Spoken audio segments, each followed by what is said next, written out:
tonight as we answer questions truthfully. Be our guide. Answer questions truthfully. We light this candle.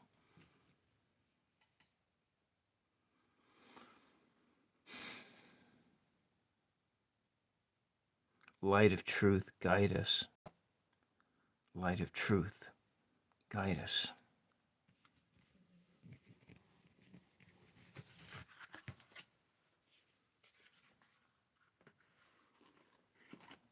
The first question is, why me? What did I do to deserve this? Why me? What did I do to deserve this?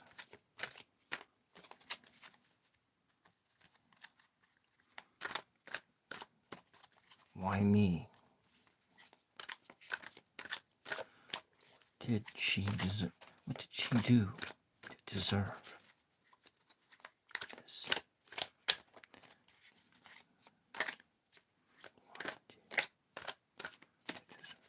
What did Anne do to deserve this?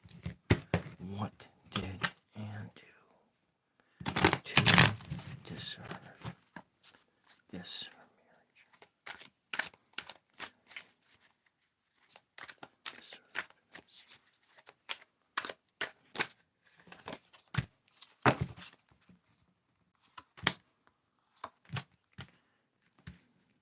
What did she do to deserve this?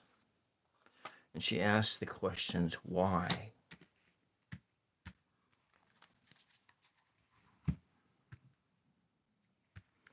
Understanding boundaries.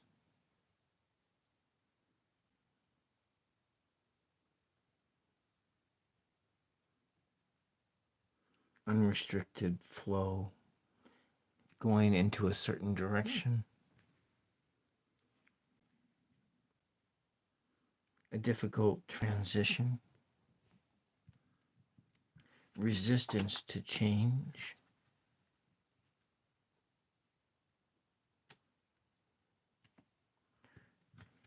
Learning from defeat. Indecision.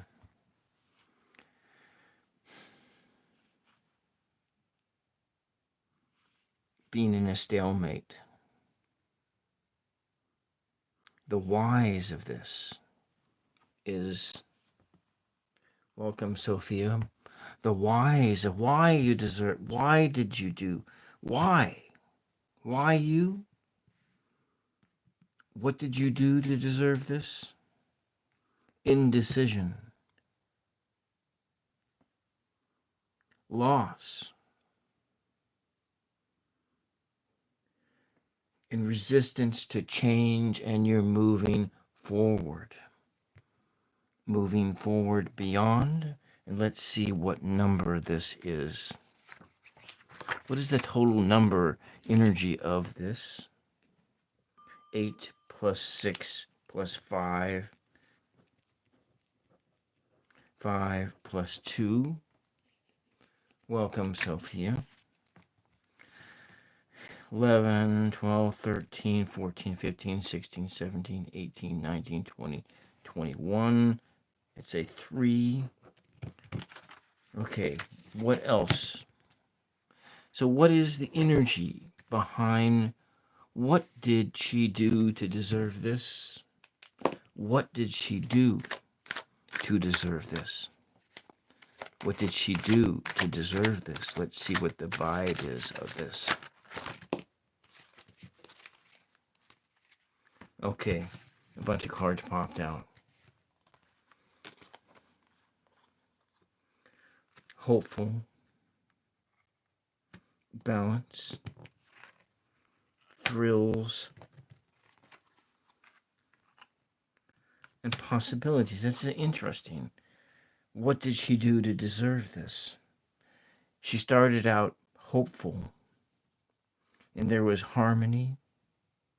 There was some peace, some happiness in the beginning, but these thrills, the thrills of being with someone, infinite possibilities, dreams maybe, dreams of more. What more was she looking for? What more was she looking for?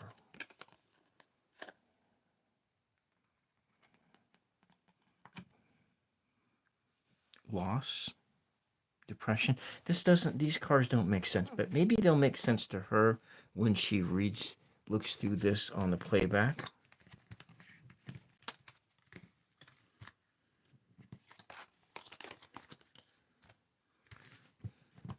I'm going to expand this question. I'm going to expand this question out just a little bit because it's kind of vague. The question is kind of vague. The question really should be, why is my marriage so difficult? Why is my marriage so difficult? Why is my marriage so difficult? And this is a relational deck. Why is her marriage so difficult? Why is her marriage so difficult? Why is her marriage so difficult? Why is her marriage so difficult? Why is her marriage so difficult? Why is her marriage so difficult? She seeks the truth. Why is her marriage so difficult?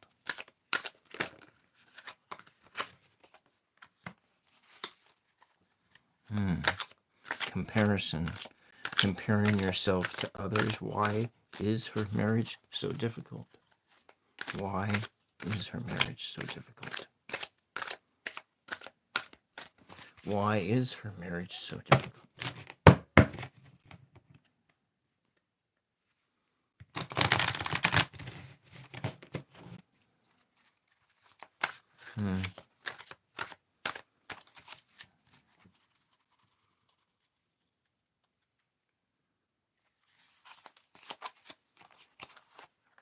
Why is her marriage so difficult?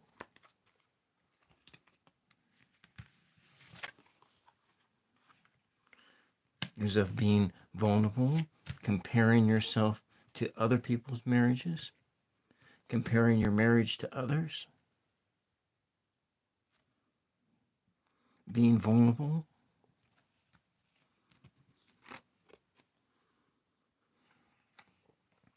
getting crumbs of love, girly pop welcome, getting crumbs of love, and you feel fated to be alone, so you stay. Is that what these cards are trying to say? Throughout the 40 years that you've been married, you've been comparing. Leave the past behind.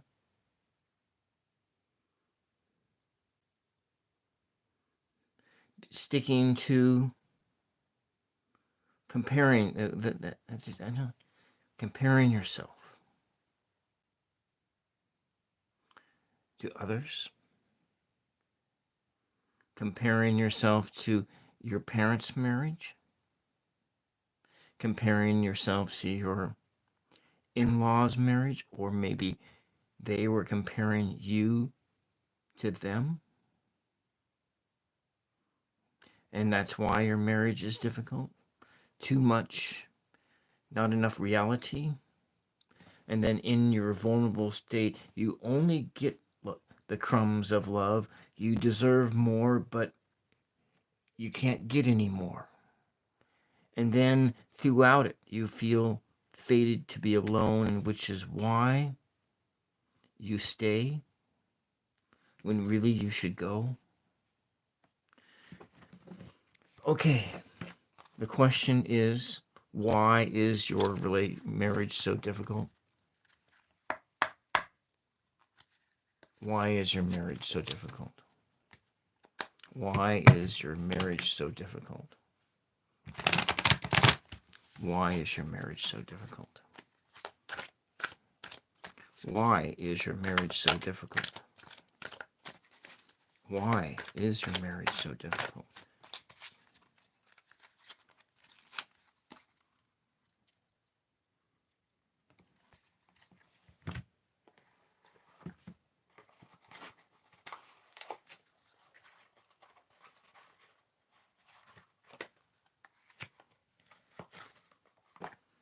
Let's just see.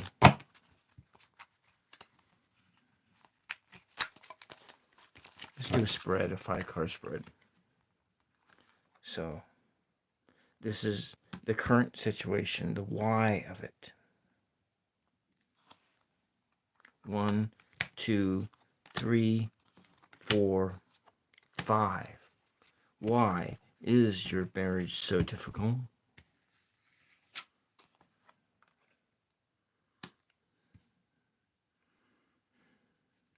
You're always constantly being attacked. Your defenses are weak.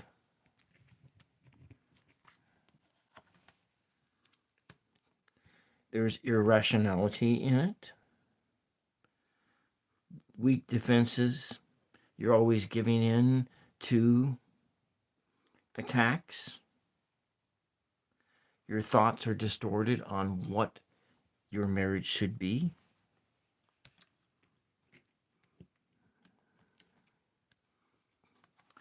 And then there's this place of poverty. You're coming from a place of poverty, despair, poor health, which is true. Your health is poor.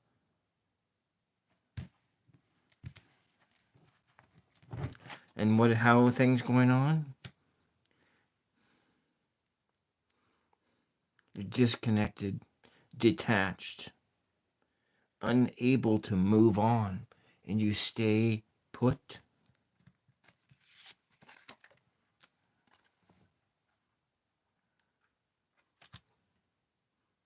But you're sticking to it. That's what the final outcome is. You've been sticking to it. You've been sticking to the marriage. Despite the difficulties, despite being the weak defenses, despite the poverty, despite the irrational, distorted thoughts, despite the inability to move on, you stick to the plan. Is that why it's so difficult? Because you just stay? Whereas his first wife left, packed up the house, and just left. He came home from work, and she was gone. That's what the first wife did.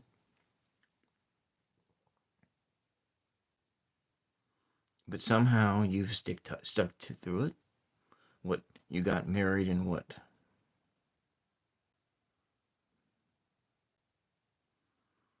1990, was it? No. Before that. In the late 80s, you got married. And here you are, you're still married to him. Vulnerable, getting crumbs of love, being constantly being compared to the mother-in-law. And all the while, you're alone. Alone in this marriage with no love. Interesting.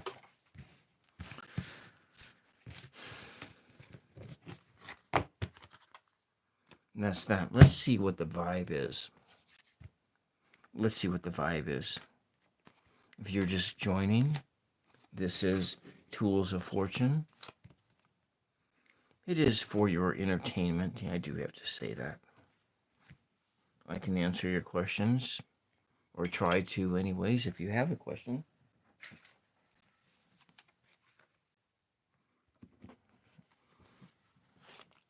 Let's see what the vibe is of this. Let's just clear the energy out here and ask it from a different perspective.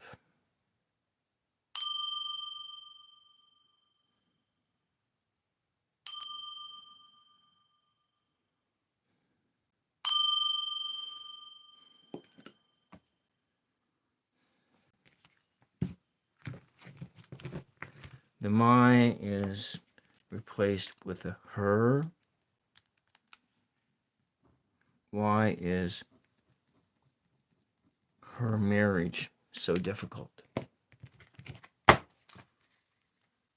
Why is her marriage so difficult? What is the vibe of her marriage? What is the vibe of her marriage? What is the vibe of her marriage? What is the vibe of her marriage? What is the vibe of her marriage? What is the vibe of her marriage? What is the vibe of her marriage?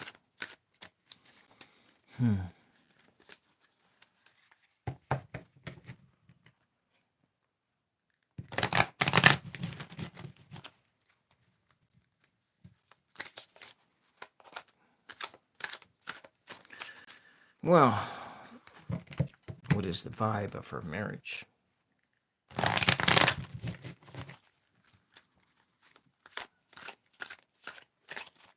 This is an upright deck only. Again, there's a harmony in it. Healing.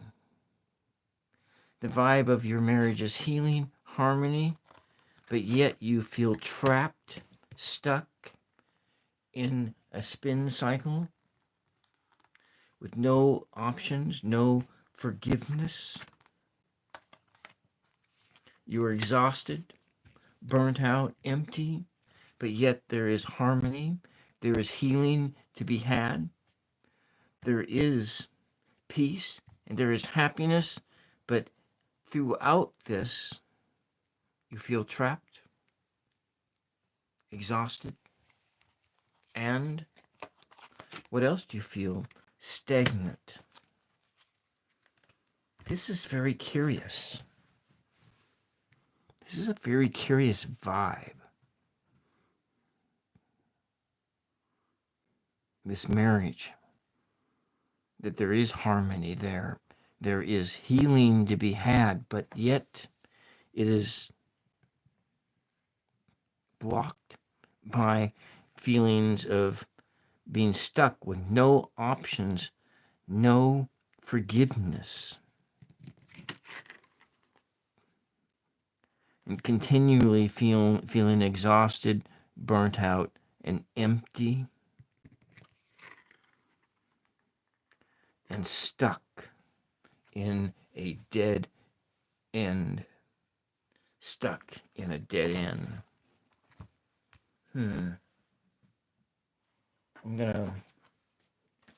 I'm gonna see what. Let's do a little bit of a bibliomancy on this. We're gonna look for a page number.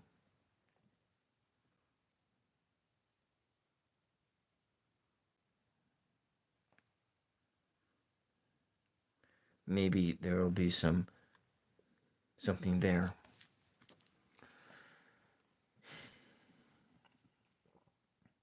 Why is there no healing in her marriage? Why does she feel stuck? Why does she feel abused?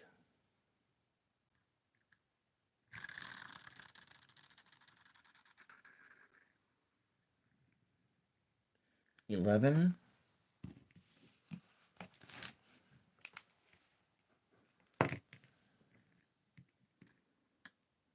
11,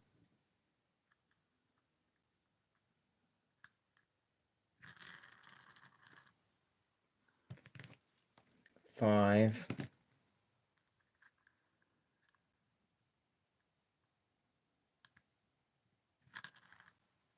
6. 1,156. That's what the number is that it's giving me. I want to see.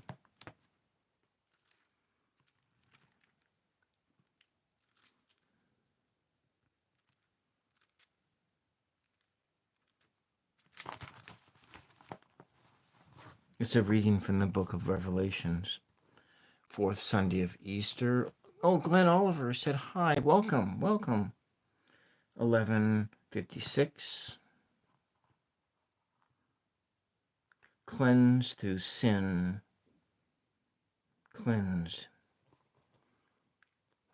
Jesus saw before me a huge crowd which no one could count, from every nation and race, people and tongue. They stood before the throne and the Lamb, dressed in white robes, holding palm branches in their hands.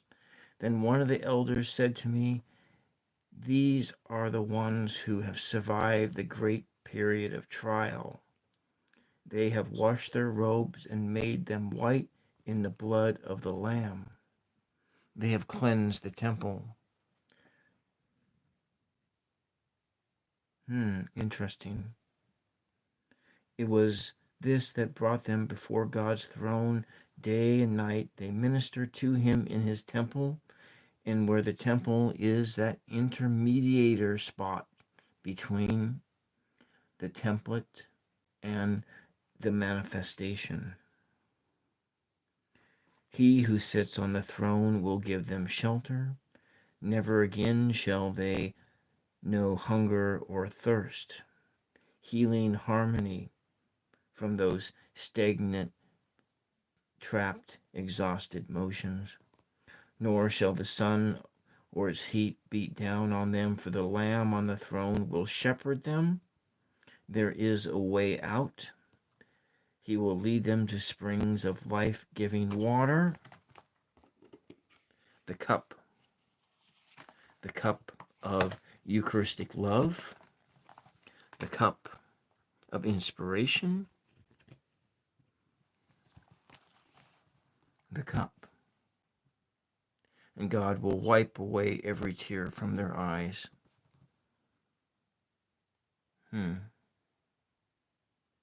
So the why of it. Why is your marriage so difficult? Trials and tribulations. The temple needs to be made clean. The temple needs to be made clean. The temple of your marriage, the unity of your marriage, needs to be made clean. Long white robes, clean. Holding their palm branches, welcoming the coming of the Spirit. Welcoming harmony, welcoming peace. Dispelling those negative emotions. And hello, Glenn.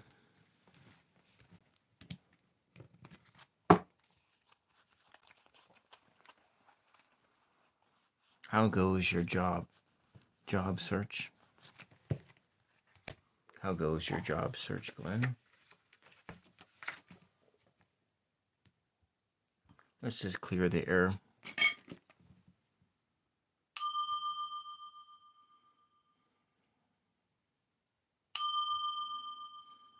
Wipe away the slate clean.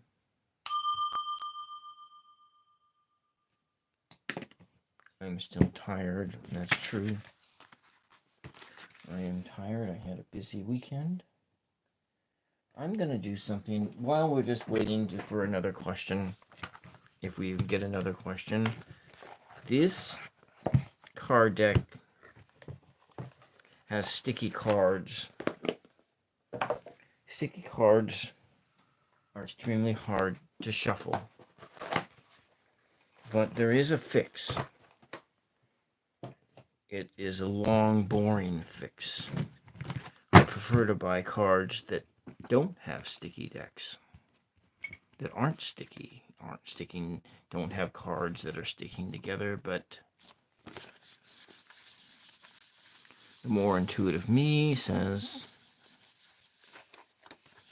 that you can unstick cards by rubbing them down with dryer sheets. The amazing dryer sheets.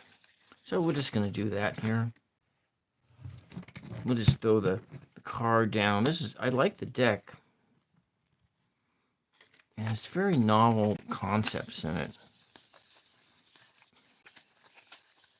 It's just a reimagining of the Rider-Waite-Smith deck. Some different figures and different expressions. I guess that's what you're going to do if you want to plan to watch. Monday night, I guess, isn't the greatest night to come out. I think I remember this from last week. Sunday and Monday were bad nights. But that's all right. This is a new channel, and I'm trying to figure it out.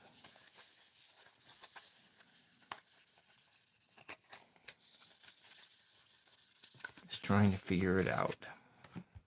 I am too tired. I am tired, that is true. She has nice, lovely cards. I'm very excited to get that new tarot deck that's coming on Wednesday. I'm also getting a new phone, too.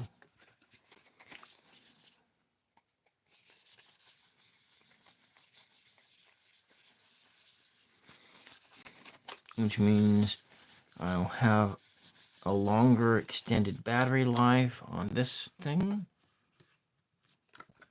A new longer extended battery life. Stream for longer periods of time.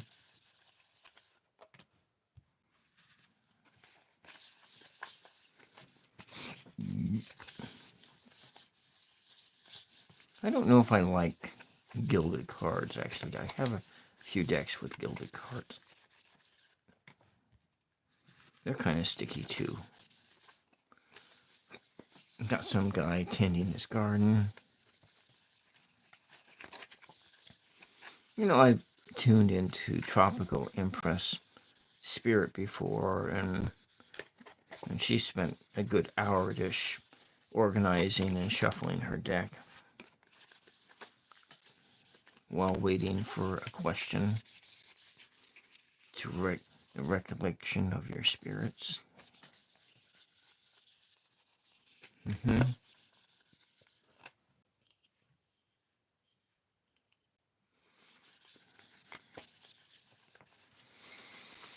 I suppose I could just turn the camera around, right? Let's move this out of the way. It's kind of in the way a little bit.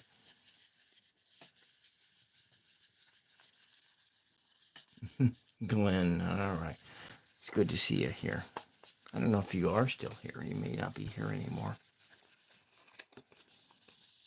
So, supposedly, this works. I think I did my Mary Mother Oracle. Those cards are sticky.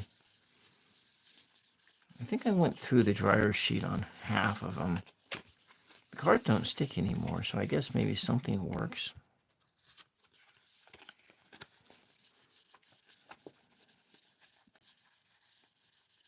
Some kind of a coating.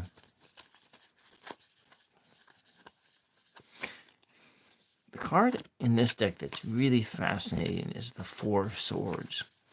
And the Four of Swords has a Protestant theme to it. And it's very like a progressive Protestant theme. more like, not like Lutheran, not like Anglican, although it could be Anglican, but it's more like one of those rainbow Baptist churches, or a rainbow church, church that has is inclusive, an inclusive church that has female pastors. That's kind of the vibe that Four of Swords in this deck has.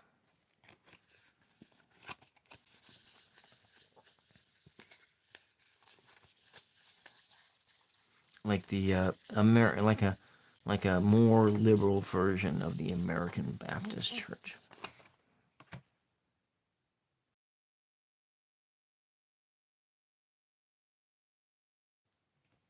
Yeah. I don't know. Up in Seattle, there was one of those churches on Broadway Avenue. It was the Everybody is Welcome church.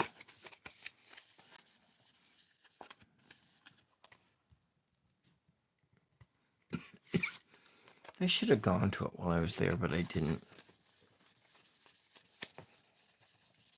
I walked by it many, many times. In McMinnville, Oregon, there's an American Baptist church that split the church. It was one of the first Baptist. I think it was one. I think the story was that it was the first Baptist, American Baptist church that married a gay couple, and the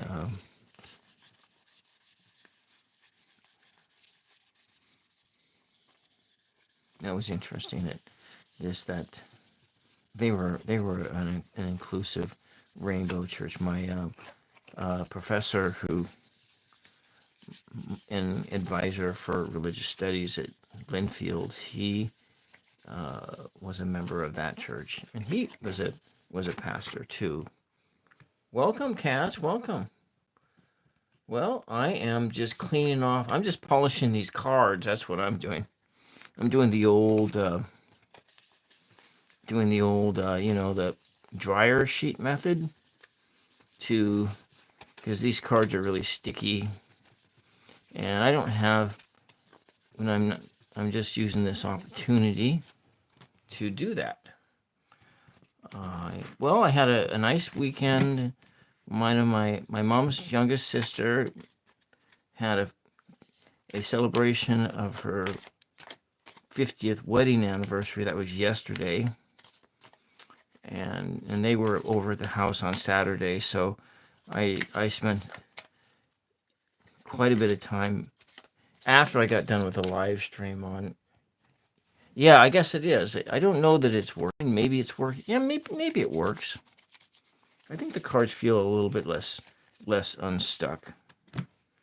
I'm a little bit tired. I'm still tired from that. I'm still tired from having company over and mopping the whole house like at 2:00 in the morning on Friday. No, it's Saturday morning and doing and stuff, and then waking up after just a few hours of sleep to go do more housework. I should have done it before, but you know what? I just didn't feel like it. I think there's a little bit more juice on it. Yeah, no, but who, don't necessarily care about that. I'm working on the paintings on the other channel. I think tomorrow afternoon, if I get up before noon, I'm going to try and do yeah, I know. There is that. But there was, I can't remember this, Honey Lou. There's a channel where she did that, but you have to clean all that stuff up afterwards. You can use, I think cornstarch was the cornstarch method. But this method is low cleanup. And every single one of those methods has a lot of high boredom value to it.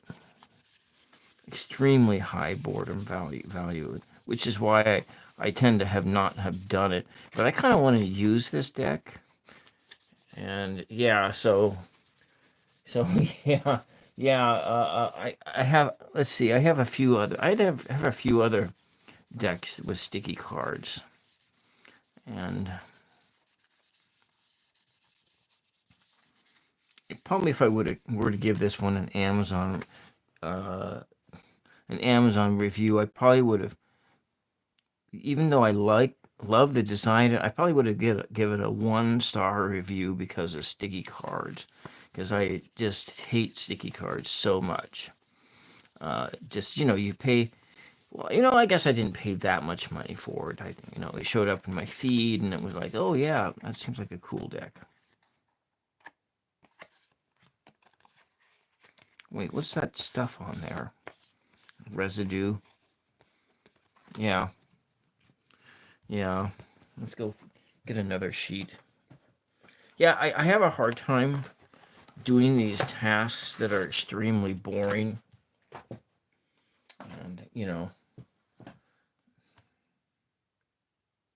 unstuck card. Yeah, well, it might be a side hustle, but I certainly wouldn't sign up for it.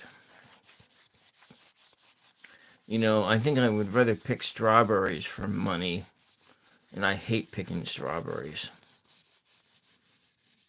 Go do migrant labor before I would make a side hustle to unstick cards. Yeah, I don't know. Zero chance, huh?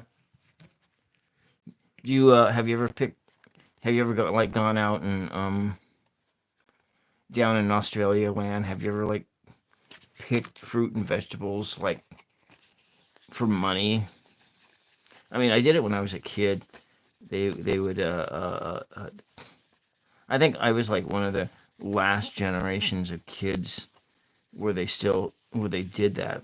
But now it's like totally like migrant labor to do it. But it used to be kind of a combination of both migrant labor and then sending school age kids out in the summer to go pick vegetables and fruits. My mom did it for her school. She saved up enough money. Well, Kaz, I have two that are in process, and these are these crossword oracles. I just need to make the box, and I've had the cards made for quite a while, and this one goes to the essence of the moon, and but I could send it now, but it's the box.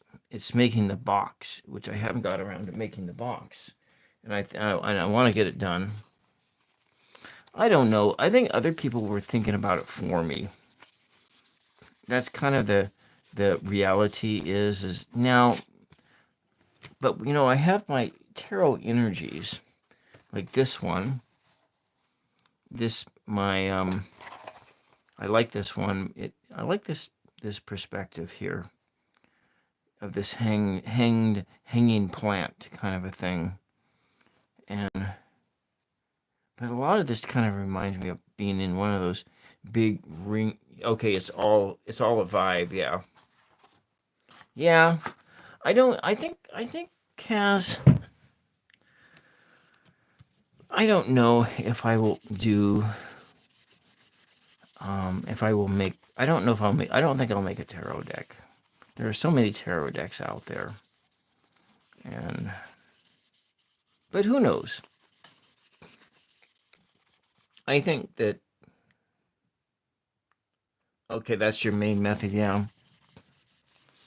I think that I would rather gain enough experience as a reader in order to get a job on a psychic hotline.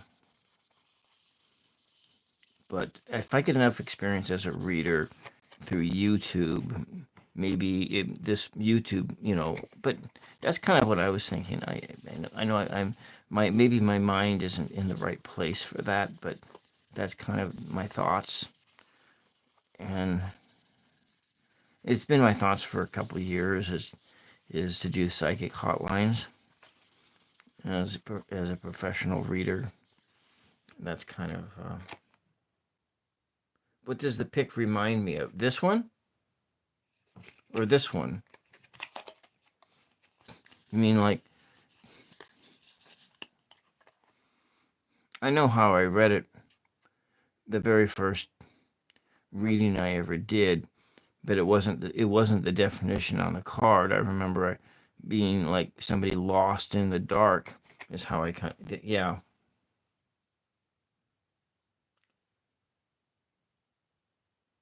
Oh, a Stoic, welcome. So, Kaz, you're from Australia, right? The one I made. Okay. So Stoic, I believe that Kaz is from Australia, just like you are. Yeah, the one I made. You mean this one here? This is the one I made. Oh, you mean this one here? This is some of my tarot energies. Yeah. Uh, this one is the hanging plant. So what I have in my tarot energy, no,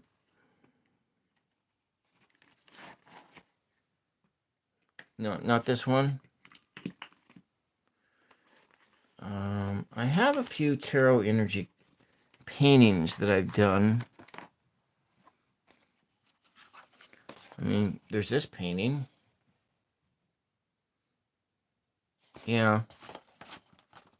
Anyways, I'll be hanging out here for a little while longer.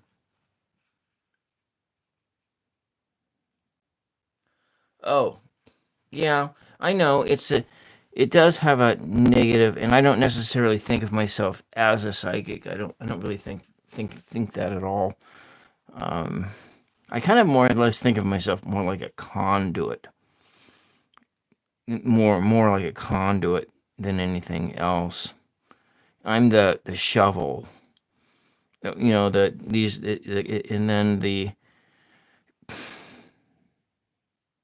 then if I'm like listening well, and then yeah,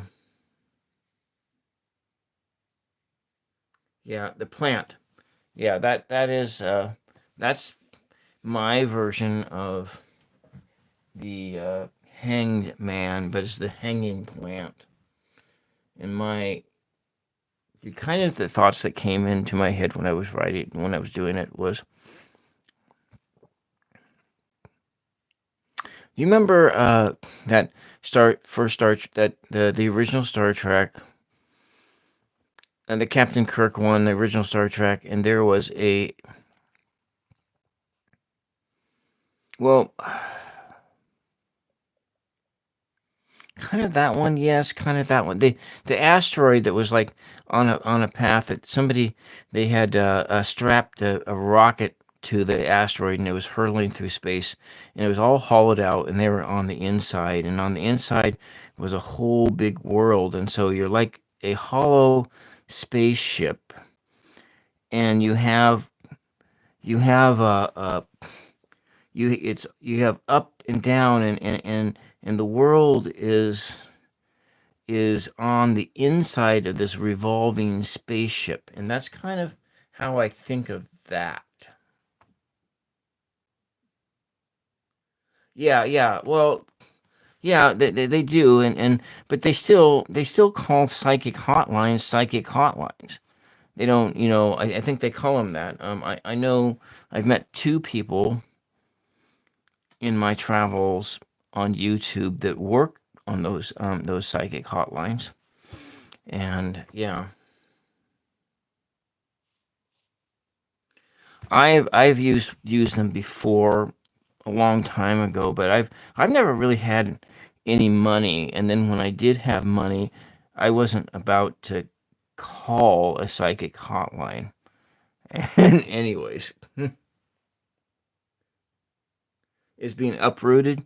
Yeah, that may be how you think of it, but that's in my mind. That's how I thought about it. That's how exactly how I think about it. When I look at this picture, I see this thing is in a spaceship, and it's a big spaceship, and it's rotating, and and so you have the gravity is all on the outside. It's on the outside, and it's hanging inward, and that's how I think about this thing. And when I see this picture, when I drew it, that is exactly what was in my mind, because my mind is in Star Trek most of the time, because I see Star Trek as prophecy, or I see science fiction as prophecy. And though I don't really consume as much science fiction as I used to when I was a kid, or because I think the last science fiction series I went through, and I'm just about ready to start going through it again, is The Expanse, and why I still pay Jeff Bezos money, but the Expanse, yeah, I'm ready to go through the Expanse again, and then there's like Dune, and so yeah, my whole yeah. So it has its own energy, yeah. Yeah. But you can think of it however you want to think about it, but that's how I think about it, because that's where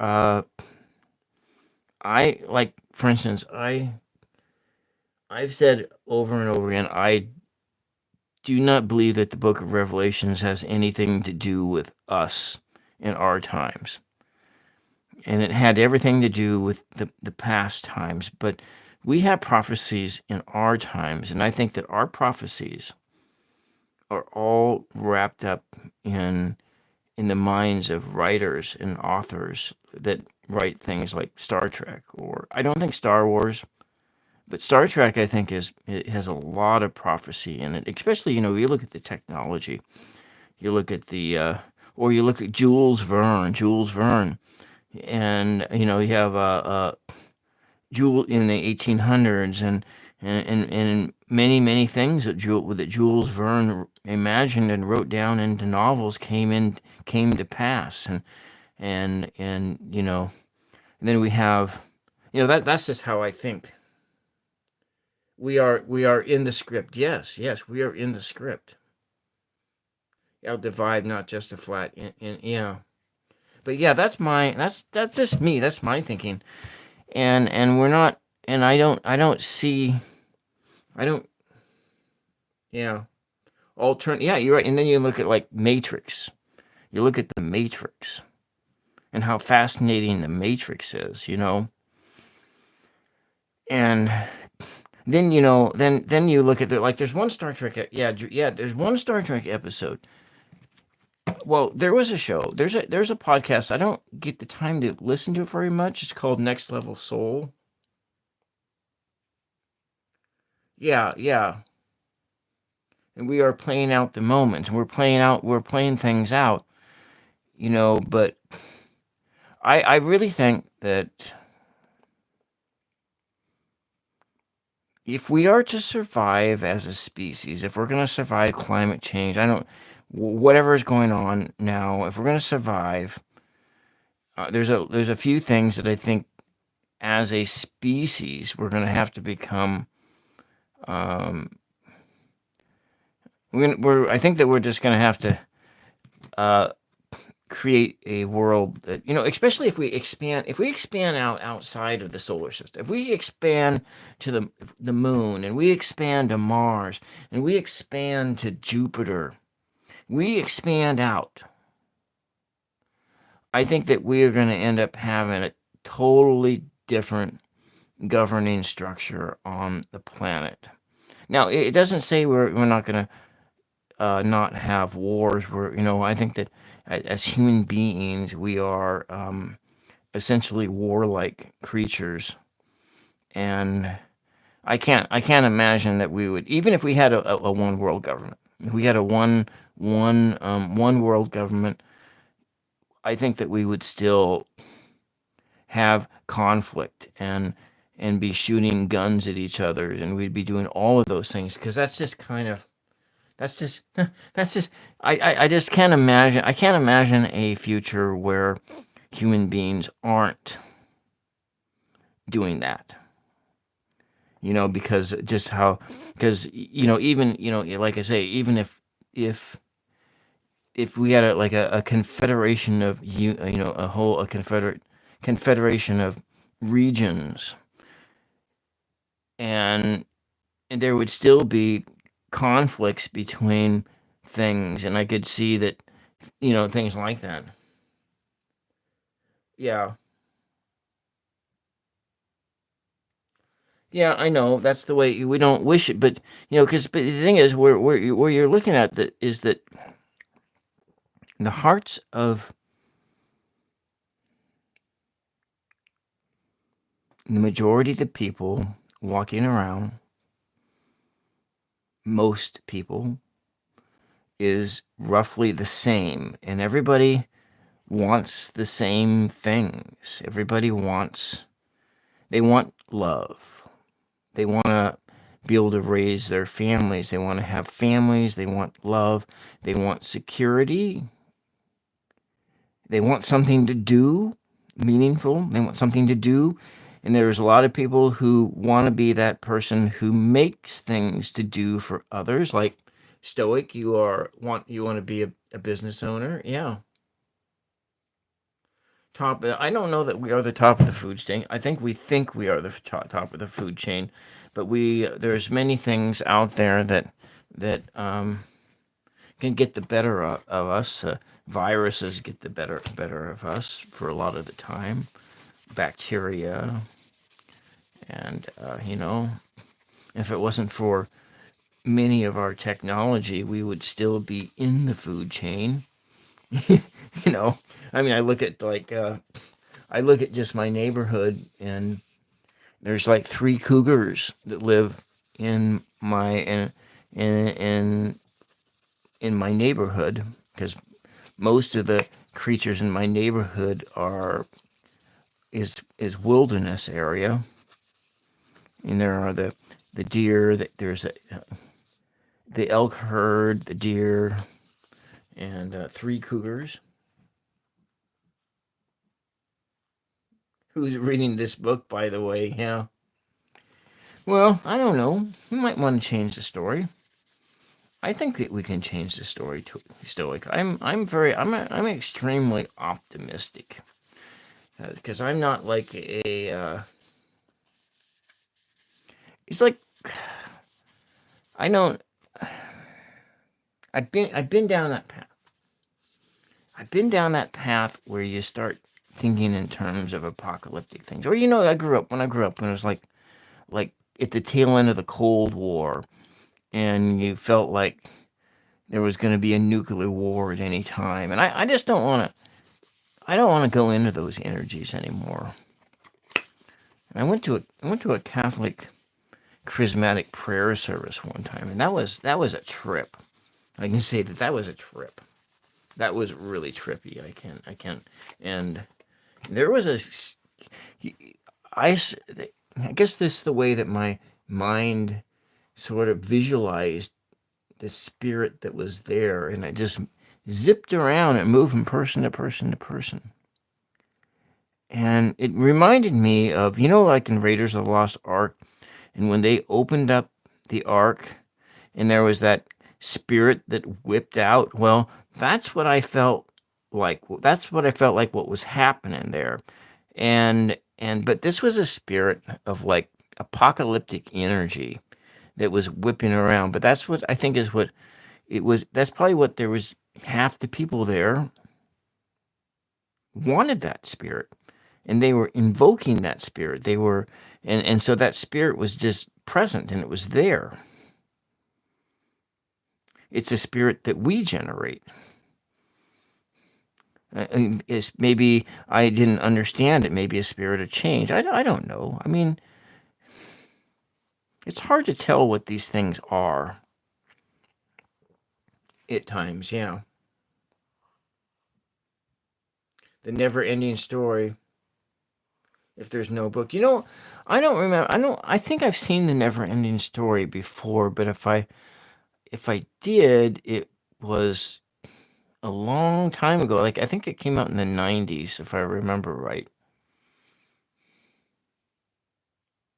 And it's possible that I didn't see it because I think in the time that the Never Ending Story came out, my budgets were super tight. And so all the movies that I watched were of a specific kind, and I don't know if I watched that one. Well, nobody has ever finished it, I see. Hmm. Yeah. Anyways. Yeah. Anyway, well, let me see if I can get through this deck. I did do a video and I uploaded it on, I guess, Sunday. It's very surprising. And this is it represents imagination. So this is I have like 3 of these French tarot decks in my collection.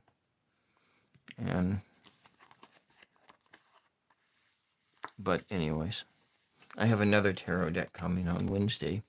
I'm really excited. I'll do a video on it too. Probably will have it uploaded. I don't know. I'll do the video on it first, anyways.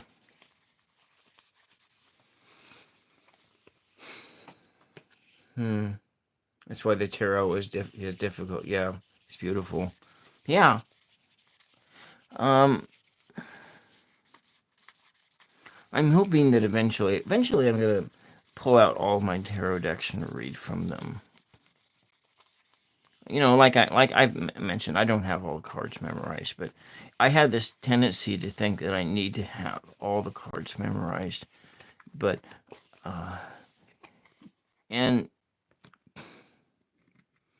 to read intuitively, you don't necessarily need to have them all memorized. And a great training deck.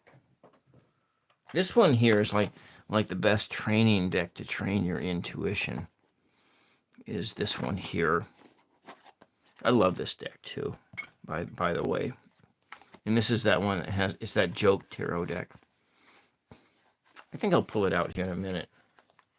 So everything's from a POV, one story, many simon. Yeah, exactly.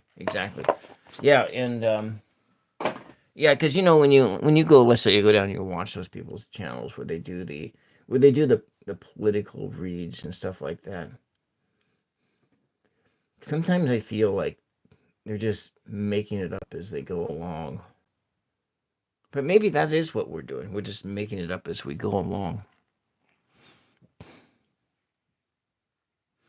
That's that. There's one level I feel like that's what they're doing. But then on another level, I think that what a lot of people are doing is they are reading the hopes and dreams. The hopes and dreams. And some people's dreams are nightmares, and other people's dreams are different things. And yeah. So you have tarot cards published by Salvador Dale. Huh. 100. I'll have to look that up. Let me just look that up, Salvador Dale. I'm thinking I need to do something for if I do longer reading sessions. When you go take a break to go use the restroom, when I do those 3-hour long reading sessions, that's really kind of pushing my abilities to even sit down for that long. Let's go look at this. Let me look things up here. And you're looking at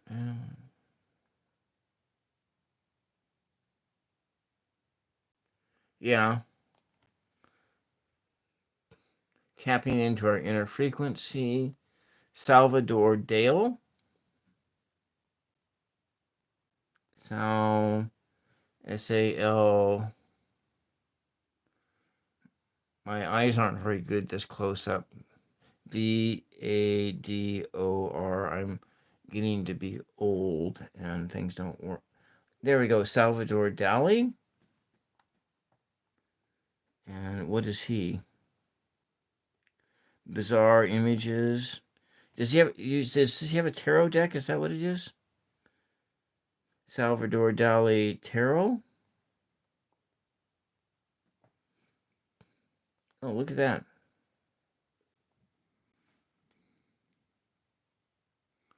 The Salvador Dali deck.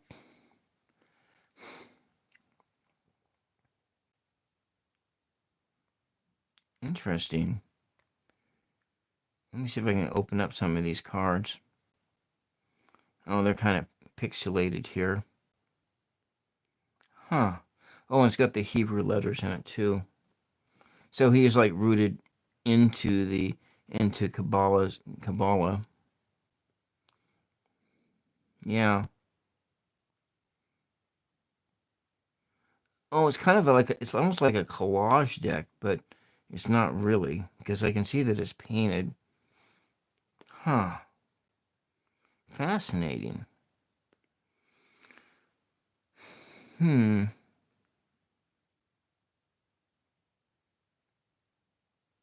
Fascinating. I'm gonna have to let me just think about that. Salvador Dali Tarot. Let me just go look and let me see if maybe I can get a copy of it here.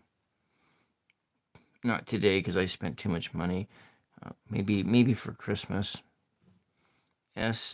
Salva SalvadorDali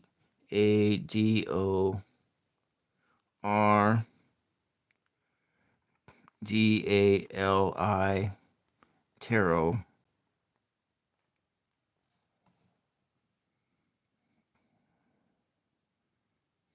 Oh, look at that. It's like $50.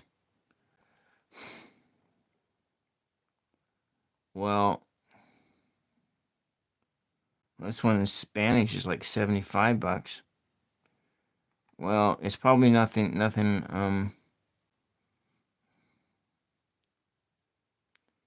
Is this the cards or is this? Oh yeah, it is. Look at that.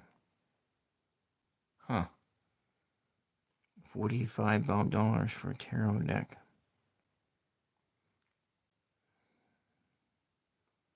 Okay. Let's see. All right, there we go. We just added to my list. Well, thank you.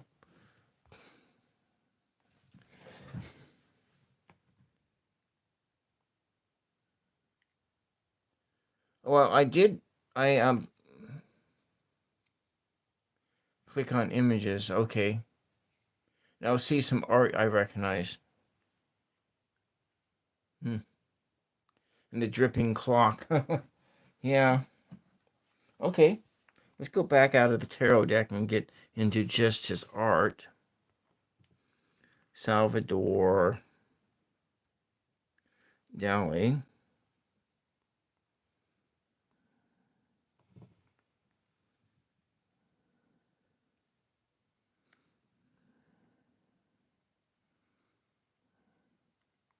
Oh, look at that. He's got the mustache.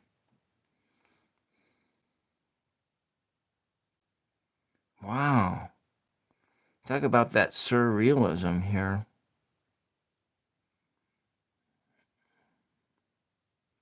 The mustache. Yeah, you're right about that. Interesting.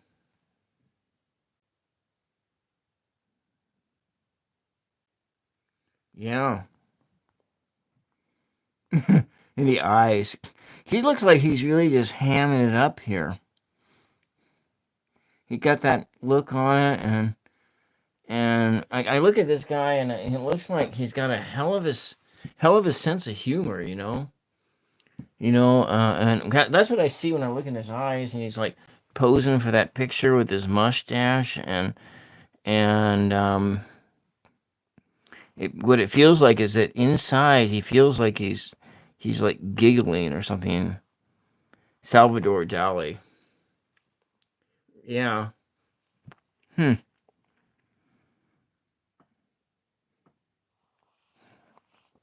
Interesting.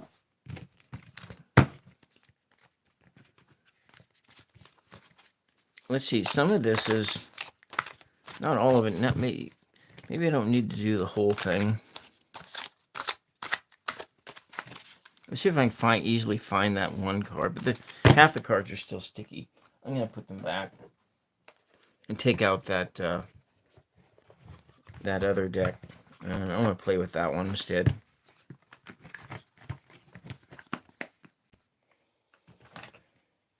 I have to remember. I think that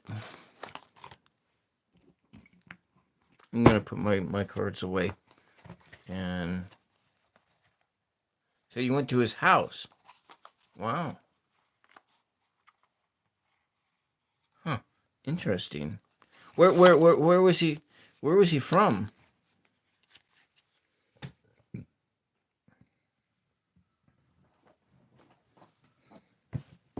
Maybe we can ask. I want to ask this tarot about what the story is on Salvador Dali. When we do that, he's gone, so we could do that, right?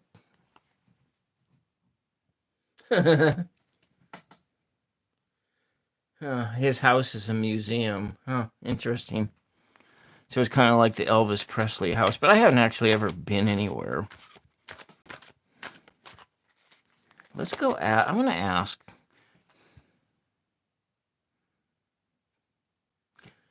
What is Salvador Dali's story? What is Salvador Dali's story?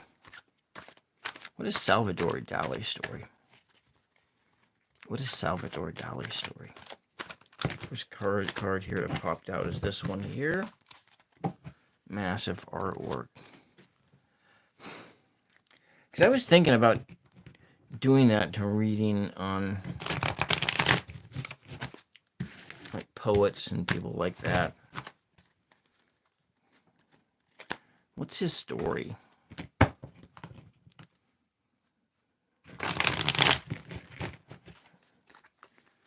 Huh. What is Salvador Dali's story? Let's just get a few cards and see what it says about him. One off the bottom. And this one here in the middle. Okay. We got to move out of his imagination in real life. Vintage cars and loads of... welcome, Dallin.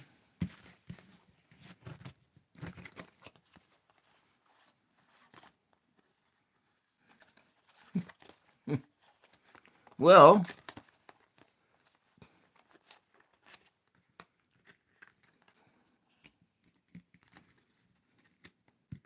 moving back in. He's got 3 nipples. This would be interesting. I wonder how to tell this story. Just in looking at that Salvador. I might just be feeling disconnected tonight. I know that I'm still really tired. My weekend blended together. Putting all these different elements of your life together and hitting the blend button. Life hits a pothole. But you got to connect many different elements together to form a coherent map. And you wake up one day and find out you got a nipple in the center of your chest. And a feeling like you got to move back into your heart. Huh.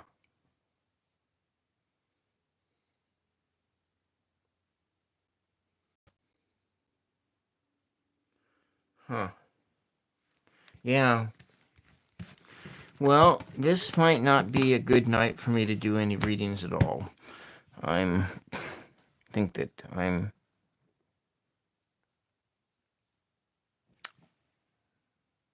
You know what? Maybe well this is a good I don't know.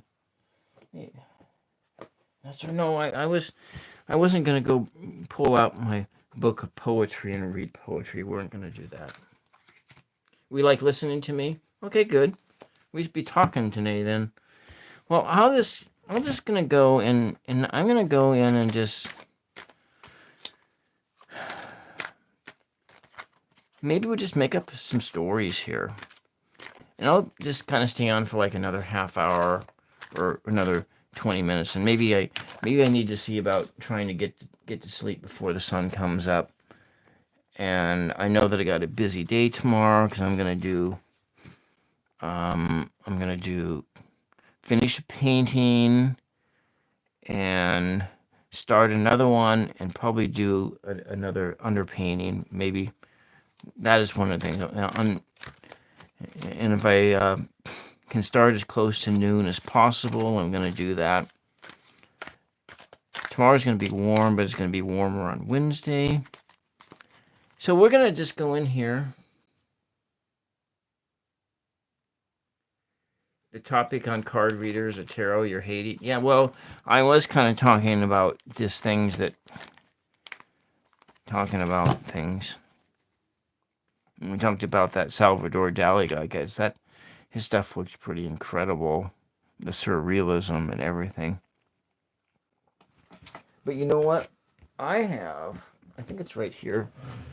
I've pulled it out before, but it's been a while. I've only been one place. I've really only been one place in my life. I'm gonna put my decks away because I don't. Marley, welcome.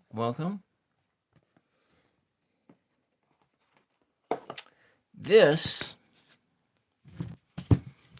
stuff in this jar I brought in 1995 in January. I went to Israel.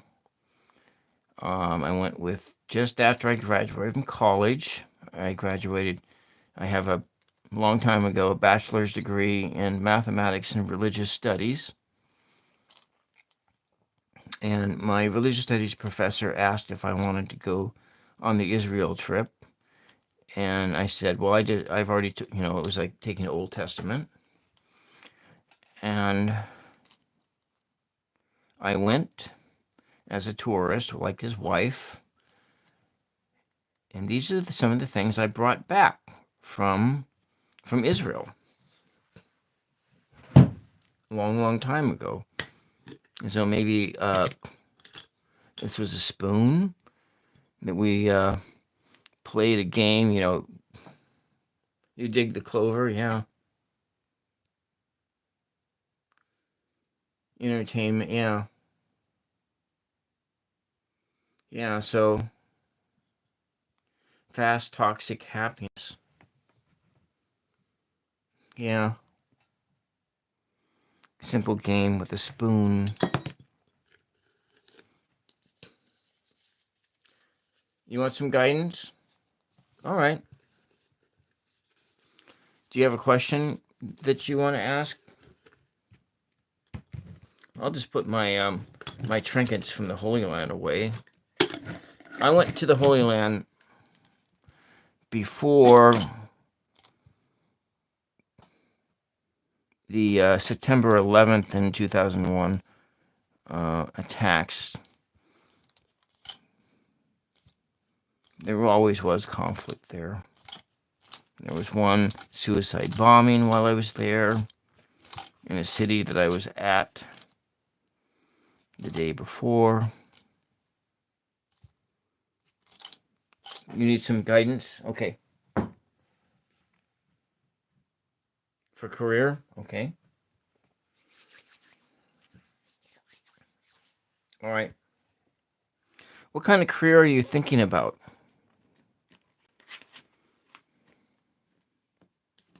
Let me get a I need a clean note card here. Clean note card.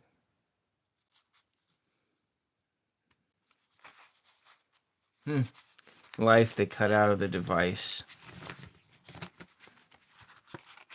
These are all used note cards. All the intentions.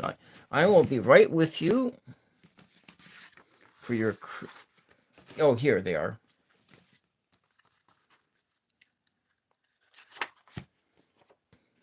Do you have some... You're a student. Okay. So we're gonna... Let's clear the space out here. I want to kind of clear the... Because we've been thinking about other things and having fun here. So we're going to clear the fun out of here and go into... Clear the air out. So I want to start with a blank slate.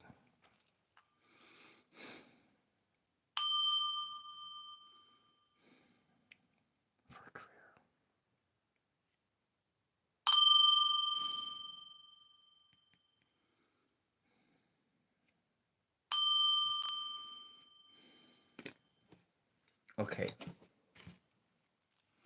And we're looking at...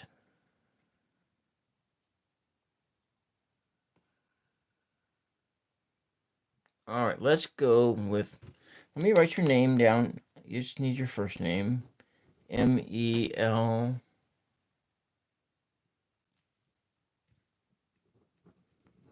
Milroy. Not that it matters. Are you what is your gender? Melro?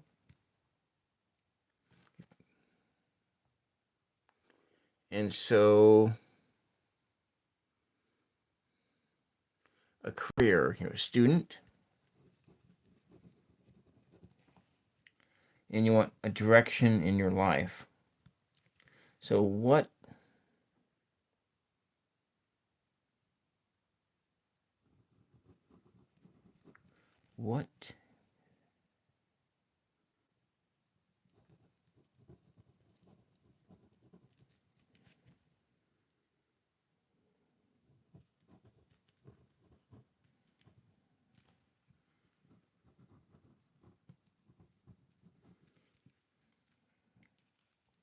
go for career?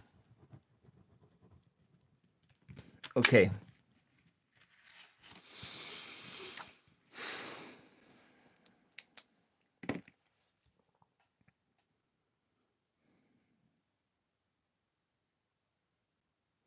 All right. I'm gonna ask Mary. Hail Mary, full of grace, the Lord is with thee. Blessed are you among women, and blessed is the fruit of your womb, Melroy. Holy Mary, Mother of God, pray for Melroy now and all throughout his journey. Melroy wants to know what direction he needs to go. What direction he needs to go in his career, his future career. Melroy needs a direction. Please help me to uncover some directions that Melroy can travel in order to find fulfillment in his life.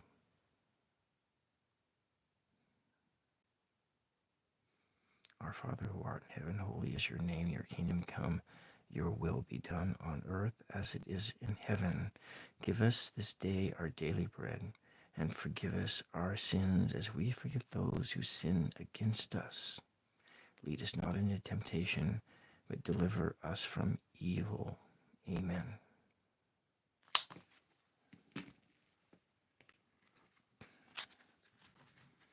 All right. A direction. What direction should Melroy travel? What direction should he travel? What direction shall he travel?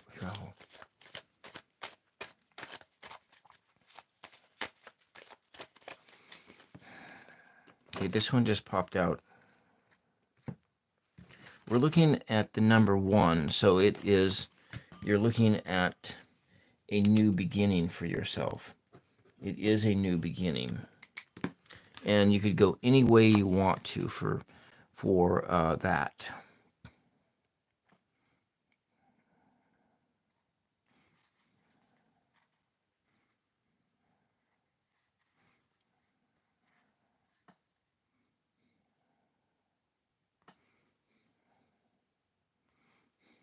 Whatever you do, it's going to require a lot of movement like a dance, artful movement. It'll be more art than science. And you'll have to maintain a sense of humor throughout whatever you do, because you won't be able to survive in whatever you decide to do unless you can smile about whatever happens at the end of the day.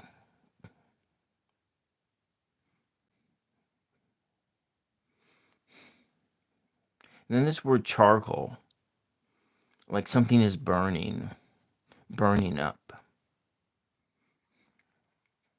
on fire. Maybe you could consider firefighting as a career, perhaps.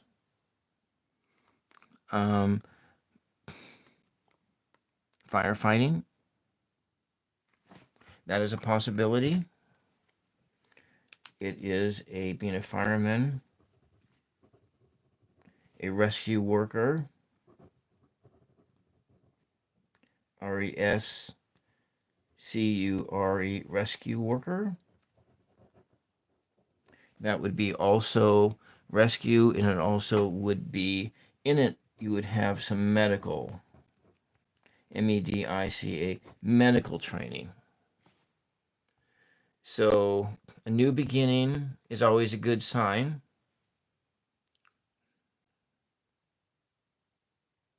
So from that, so it could be fire, rescue, or medical. And so if you were looking at that, so in the United States,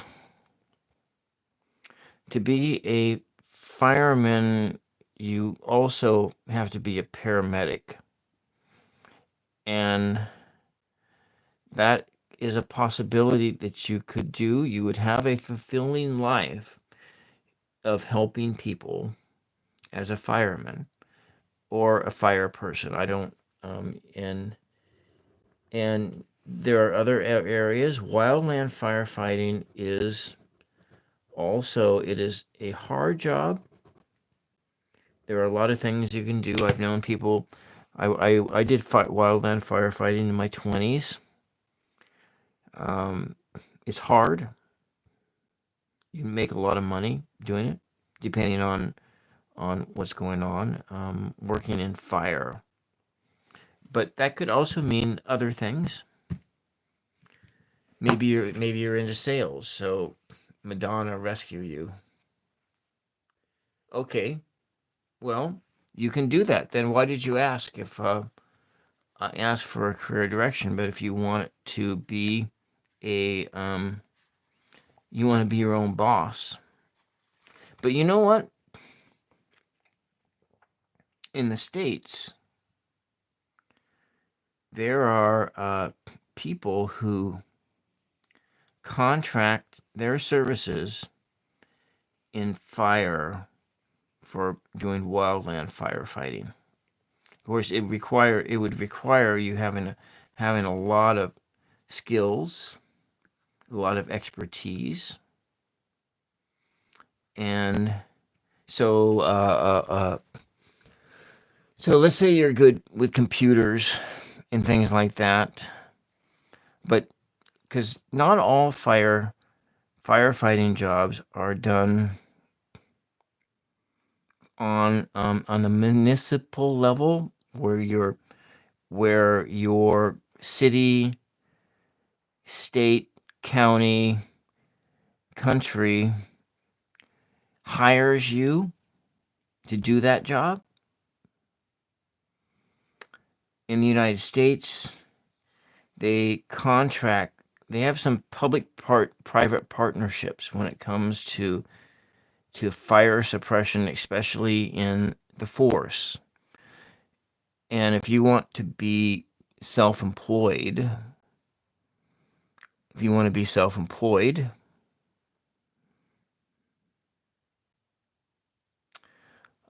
that is a way to do that. You get contracts from the government in order to do a task. So you can think about that, getting contracts from the government in order to do a service for them.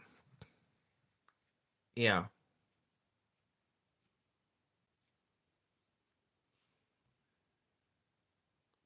More guidance. Well, Melroy,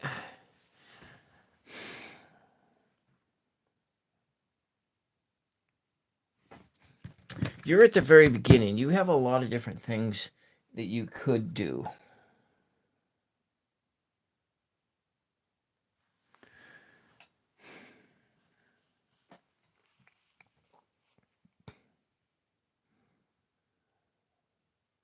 There's a lot of different things that you could do.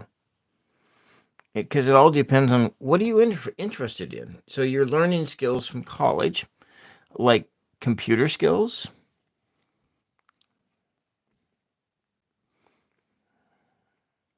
But this is an idea, but you could also look at it in a different way. Charcoal and being a cook.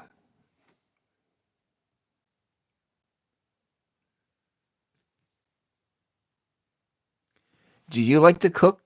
Do you like to cook? I know I like to cook. But cooking for a career, and that's a really noble thing to cook for a career. But let's just see if I can get an idea from the tarot.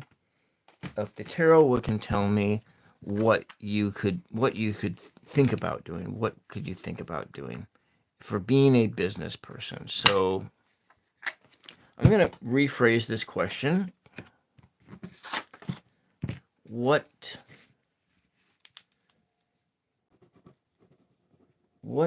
business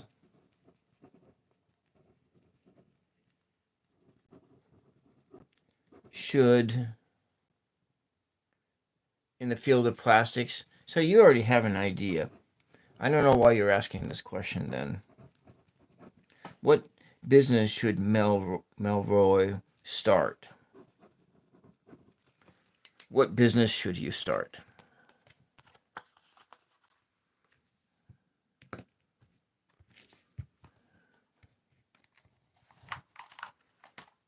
Let's just see. Let's do a single card and see what it says.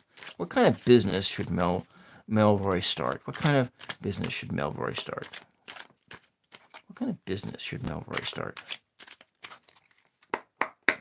What kind of business should Melroy start? Let's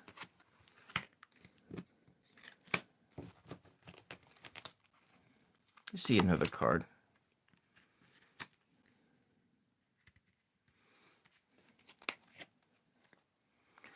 Well, again, I'm getting a lot of fire energy here. So you have this sense of fire energy. It's about being wise with your actions. And so it's kind of the same if I really think about it. Charcoal, fire, wands, fire energy. So you're looking at doing something that you're passionate about and that's intellectual.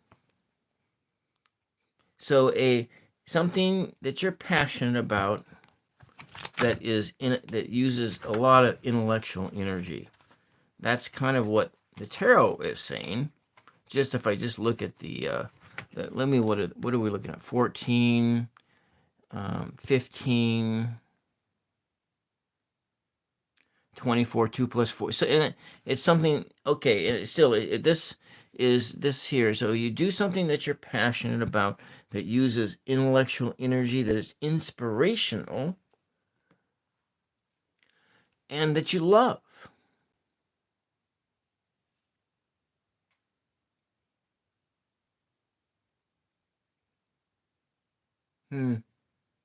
Look at that. Petrochemical engineering. You know what? And here's the thing is, and now that you say that, here is petrochemicals and plastics, and petroleum is something you burn and you make things from it. Petro, it's a fire energy. Whatever you're doing is about fire. You want people's opinion? I got you. I got you. So what Spirit said is that this is what Spirit has said. According to what you are interested in right now, you're looking at fire energy, passion energy. Okay, I got you. I got you. I got you. I'm not criticizing you, but the here charcoal, and to get charcoal you have to take whatever it is and catch it on fire to transform it into something else.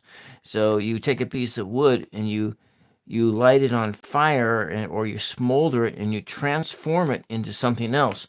And so petrochemicals, you're using fire, using heat to transform one thing into another thing. And so in a sense,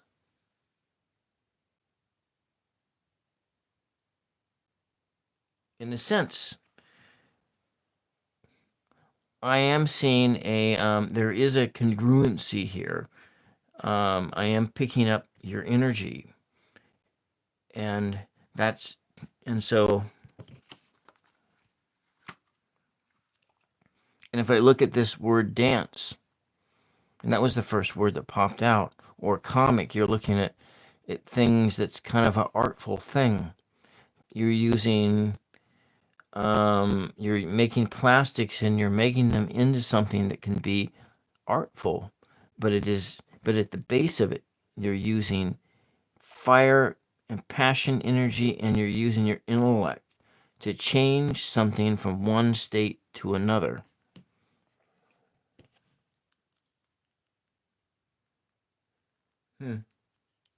Anyways, I hope that helps you. I hope that helps you.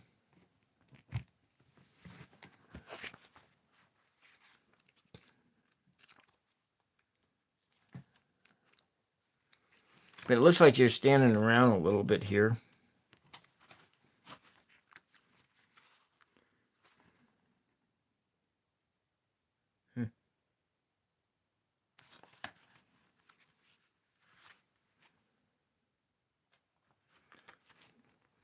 This does say that whatever you do, you're going to be successful at it. So, engineering and tech, yeah.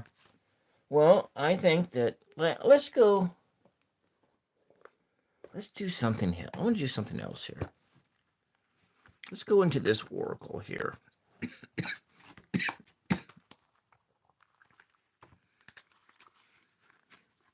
Essentially, you're my first question of the day. We've been just kind of hanging out. I'm going to ask,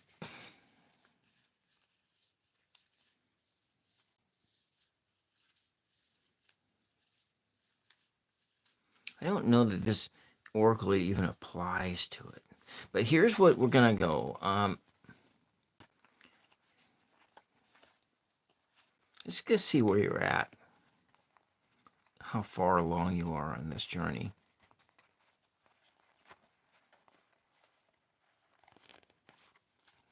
This is you. No, it's not you. I need the Fool card. The You card. Let's see if we can get something here. Just a little bit more information.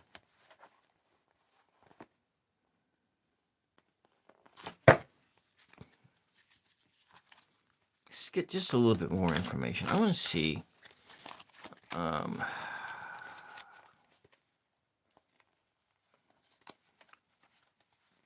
Is an engineer. I don't know how to phrase this question, but I'm kind of feeling something here. I don't know. I'm not gonna do that. I'm gonna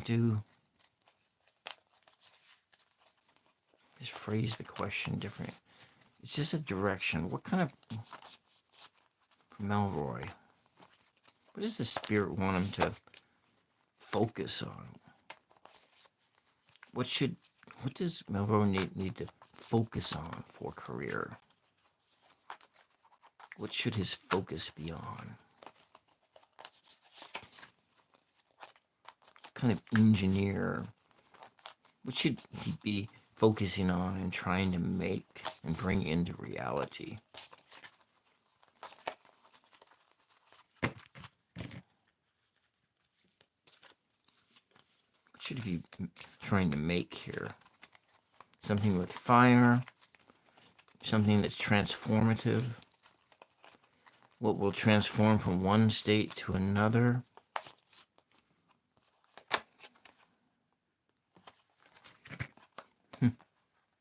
Strength, something that is strong. I see that these cards has strength in it too. So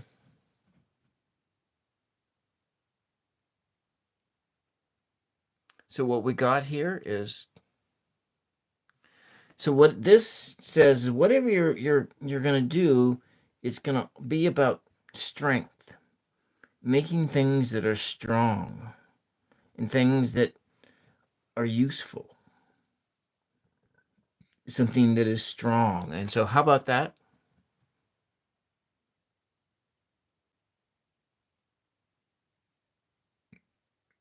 Okay. What is the purpose of your life? All right, well, let's just move on. So I think I kind of got the sense, I ferreted out that fire, transformation, fire energy, the use of your brain, sword energy, using high intellect, and then with the direction of whatever it is, something that requires strength, or you making something that is strong. Okay, how about we go, let's go clear out the air, and then we'll ask another question.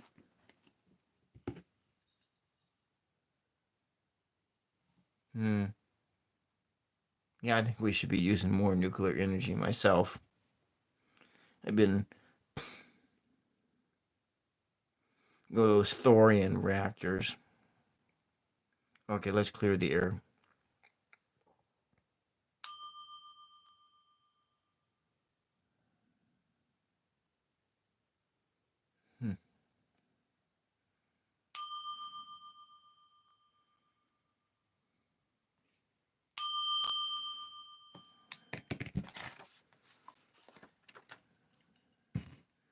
I need another blank one. I had blank ones. Where did I put them, man? I had more blank ones.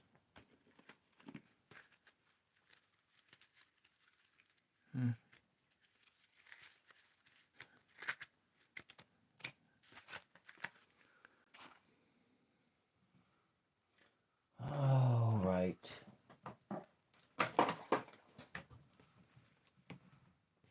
Are they over here? They are. So I have a question for. Are you still here? I see 3 people here, and Melroy, Kaz, and Stoic. And there's another person that asked a question. Then, purpose of life?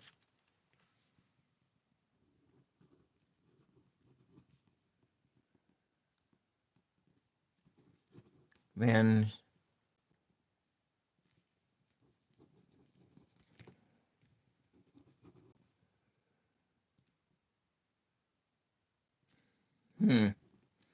that's like a huge a big question there.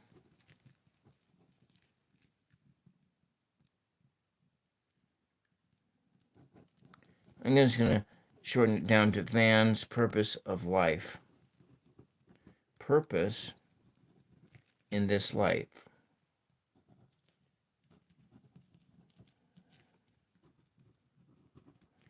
Okay. We're going to read on what is your purpose in this life.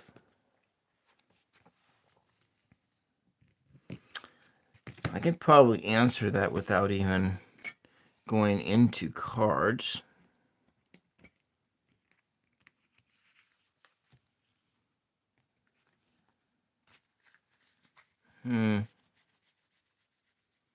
Well, I think my crossword oracle is the best one to start with.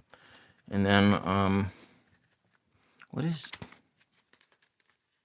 Stan's purpose in this life? What is her mission? What is her goal? What is the mission and goal of Vanshika? What is Vanshika's purpose and goal in this life? Big question. What is that purpose? Other than to love and to serve your neighbor, what is your purpose in this life? What is your purpose other than to serve and to connect to God and to love your neighbor, to love your family? Other than that, what is your purpose in life? Other than those big things, the things that are most important, what is your purpose in life? Beyond loving neighbor, loving God, loving your family, loving yourself, loving the earth, what is your purpose in life? What is your purpose in life? What is your purpose in life?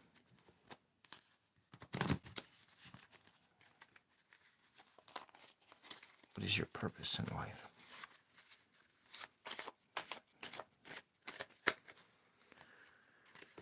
Okay, 8 and a 3. One thing is creative expression and bringing that creative expression into reality. The number 3 and the number 8. The manifestation of your creative expression. So that's initial of what this oracle says that you need to concentrate on, other than those things that I mentioned. Vanshika, let me just make sure I get that right. Vanshika,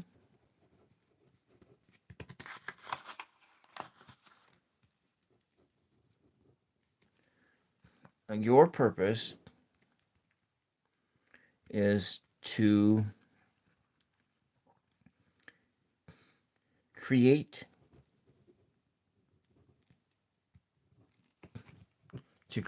things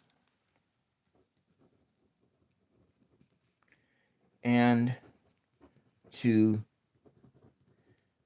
manifest them into reality, into a concrete way.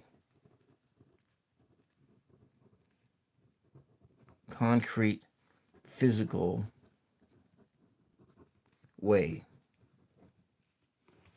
So you are a creative, you are to use your self-expression and you are to bring that into reality. That's what this says. That's what this says to me.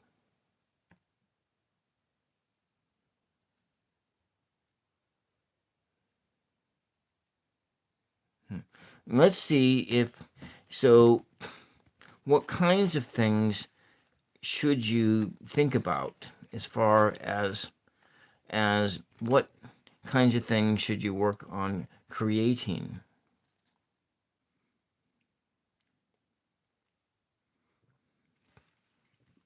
Maybe candy.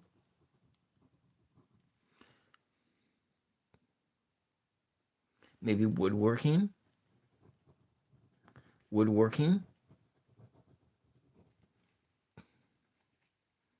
So cooking, woodworking,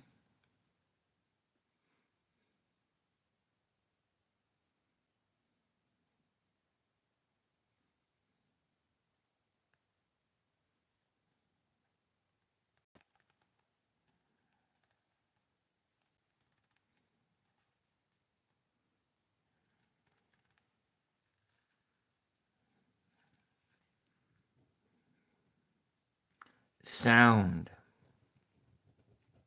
This kind of covers a lot of different things. So bringing tasty things into existence.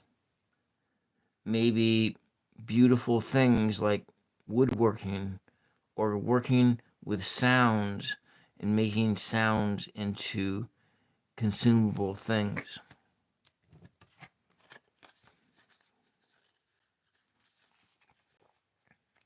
Are there words to think about?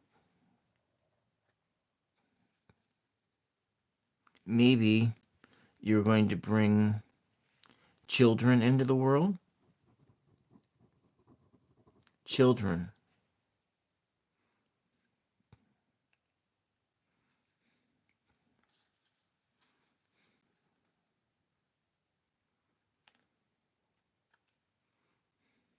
Caring for children, caring for other people's children,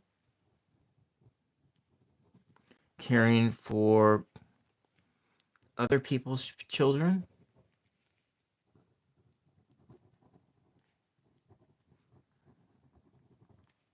Okay, these are just some ideas. Maybe fabrics, bringing clothing into existence. So we have some ideas here. Oh, that's fine. I wasn't paying attention. I was right here in this. And so these are just some ideas from here, but it's maybe the main thing is to create things and bring them into reality. And that could be your goal and purpose in life is to be a parent or to parent somebody else's children. Both of those things are very noble, and then around that there'll be lots of work to bring children into the world or to care for other people's children.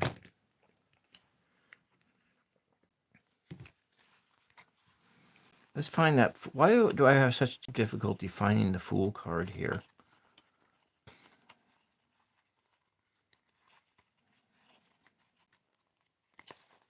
There it is. So I want to see where you're at. I want to see where you are at in your journey. And 3 + 8 is 2, which is about duality and about balance. So this is you, Vanshika. This is you. And you're on this endless cycle in this journey that you are going between the magician and the world.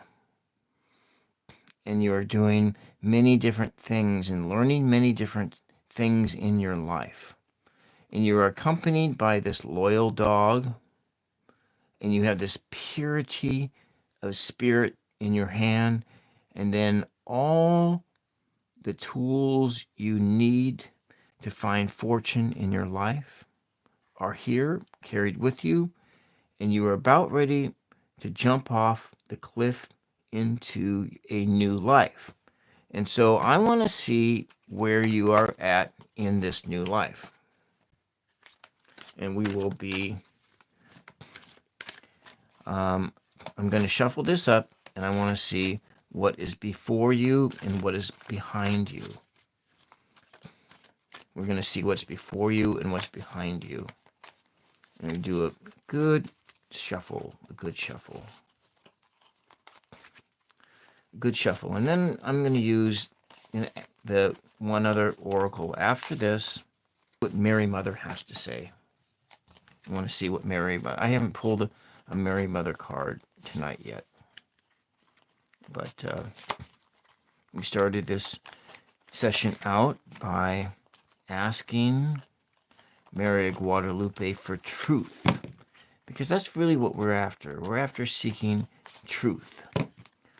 It may not be something really concrete,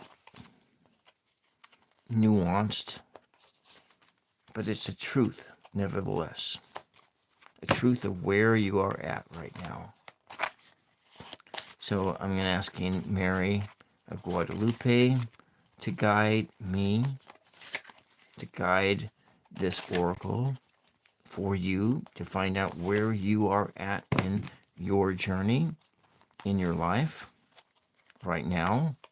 And this oracle is all about this moment right now. We're not really looking at tomorrow. And we're not looking at yesterday. We're looking at right now. We're looking at this very moment, Vanshika. We're looking at this very moment in time. This is the moment that we are looking to see where you are at. 3 cards popped out. Let's see what 3 cards those are. Interesting. It happened to be this one. So,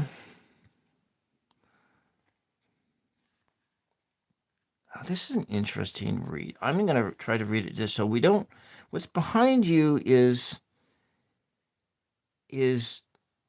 nothing. But we're heading to a place in the future. What's behind here is mystery. And you ask the question, what is the purpose of your life? Well, you don't know where you're at. And this is showing that you don't know where you're at. You are jumping off. And this is where you're headed. You're headed to the Emperor. You're headed into this state. Next, this is where you're going. You're going to the Emperor. And the Emperor is a dependable person. It is a person who is in command of their power. A person who lives with conviction, has purpose, and has a strong foundation. A strong foundation. But there's also, in that, there is a sense of if we would look at it, this is your intuitive spirit, the connection to the divine feminine, the connection to the law is sort of blocked or delayed.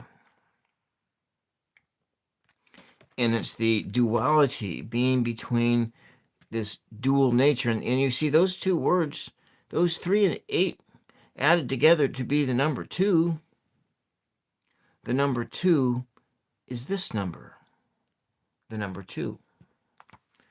And so you have a weakness, and you have strength that is also, there's some weakness there. So this is where you're headed. You're headed to a place of having a foundation, but you have to, you really got to work on this. You got to work on connecting to your intuition. That's what you have to work on in order to progress beyond this point. And to get to this strong foundation and to manifest those things in your life, you got to really work on this spirit. This is having the balance between the dark and the light of your life, the yin and the yang, and then having a connectedness to the law, whatever that law is to you. In my faith tradition, this law is this thing that was written on your heart. It is the template. It is that temple, is that connective point between this world and the other world. And so if you were to look into a sense of, like, let's say you take the movie The Matrix. If we were to look at it in the sense of The Matrix, it's connecting up to your true self, but it's also connecting. But we're looking at The Matrix where there's the machine world, and that's kind of a part of that. It gives you life. It is impersonal. Now, in The Matrix, that machine world is not a good thing, but we're going to look at it as being a benevolent thing, a thing of goodness, and a thing that has your best interests at heart. And so this is what this tells me that you need to really work on, is this. You have this in place, the rules, the strength, the foundation, but to bring those creative things into reality, you have to have a connection to your feminine spirit, to the divine feminine, to that that intuitive force in your life. And that's what I have for you. I don't know if that makes any sense to you. Maybe not. Maybe it doesn't. But I find it very curious that when in this,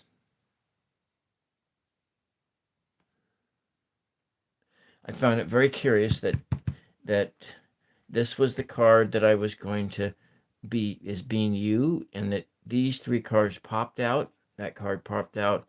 There's nothing behind you, and you had asked the question, what is your purpose? And because you didn't know, it left it blank for you. Okay, that's all I got for you. But I have one more. I do have one more card, and I have not read from. And so this is. I want to see what Mary Mother has to say for you in this moment. This is clear. Hail Mary, full of grace, the Lord is with thee. Blessed are you, and blessed is the fruit of your womb. Vanshika. Holy Mary, Mother of God, pray for Vanshika now and all throughout Vanshika's journey. Hail Mary, full of grace, the Lord is with thee. Blessed art thou among women, and blessed is the fruit of your womb, Vanshika. Holy Mary, Mother of God, pray for Vanshika now and all throughout Vanshika's journey. Hail Mary, full of grace, the Lord is with thee. Blessed are you among women, and blessed is the fruit of your womb, Vanshika.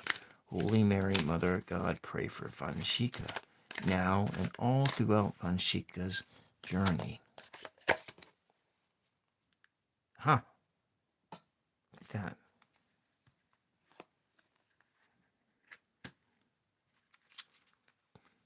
It's about love.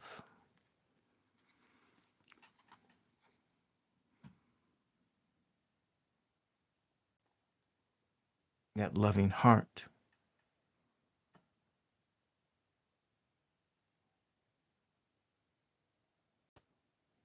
Being loved by women. Being comforted.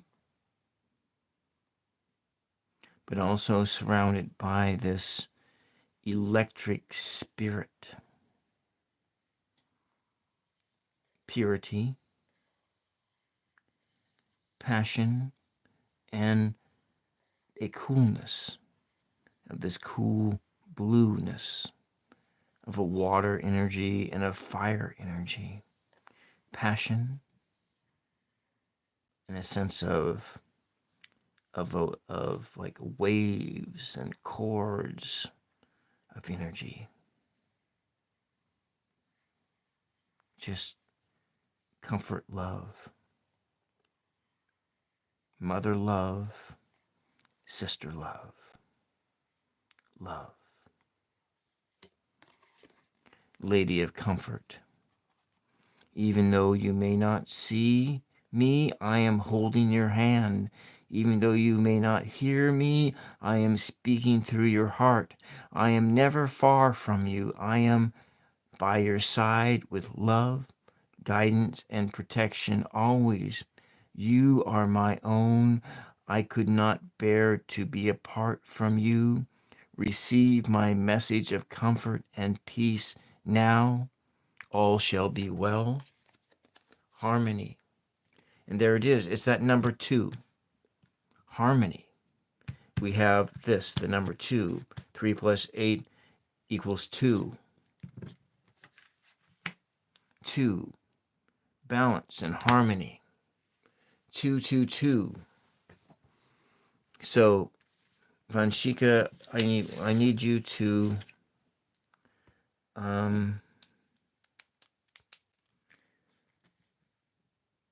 contemplate the angel number 222. Contemplate the angel number 222. And whatever that means to you. I'll read it in this book about angel number 222, but you can go look it up in the Google, and there'll be 20,000 different definitions of what it means. And you can choose the one that makes sense to you. So 222, this is an incredibly frequent number sequence, and it signals you to live in faith and openness, and to trust that the divine is willing only goodness and blessing in your life.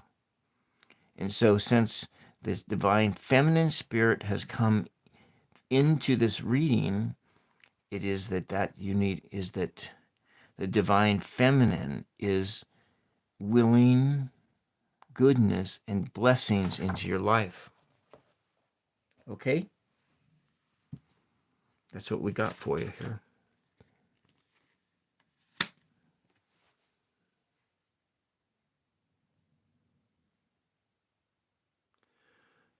Well, I've been on for 2 hours.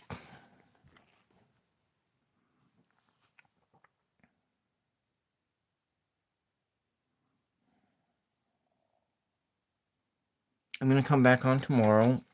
I'm going to be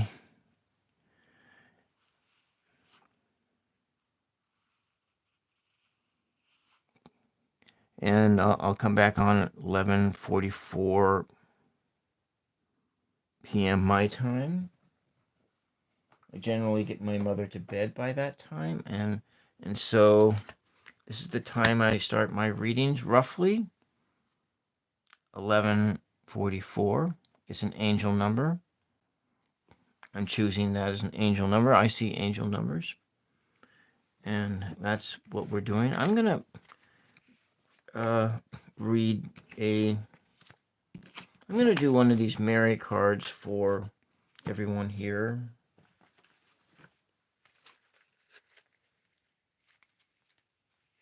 Huh. I guess so. It's all for tonight.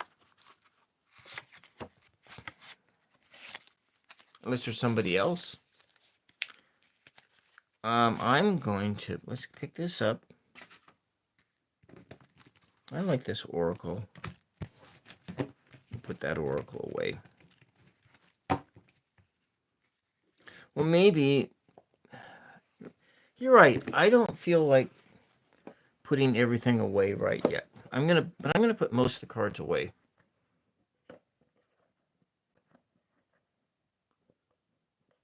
Oh, I don't know. I'll look it up. I'll look it up here just a second.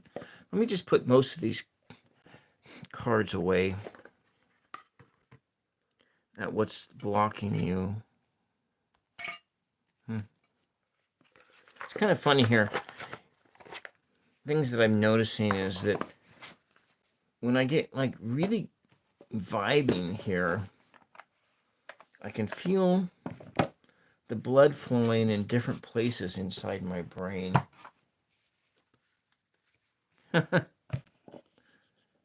Mm. Oh, it's Mr. Wolf Dog, or Godflow. It's Godflow. That's right, Godflow.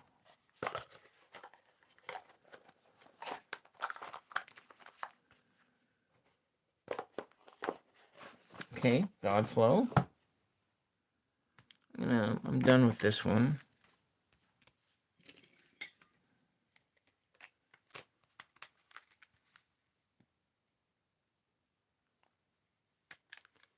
Yes, I will give you a energy reading. I kind of want to find out what. Yeah. Okay, let's do that. I'm going to give you an energy reading with. It's not a tarot reading. We will use these cards. And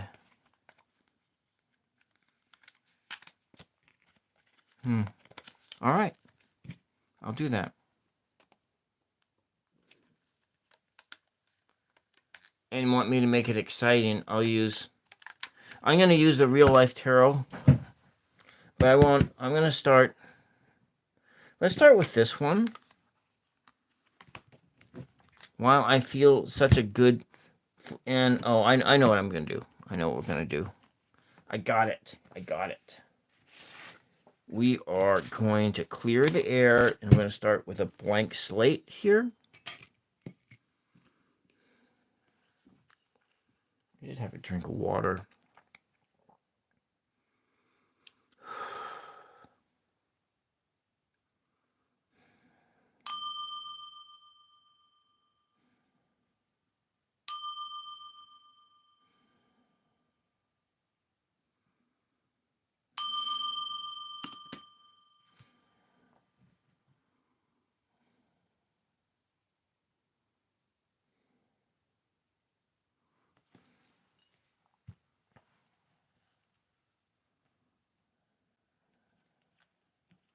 Okay.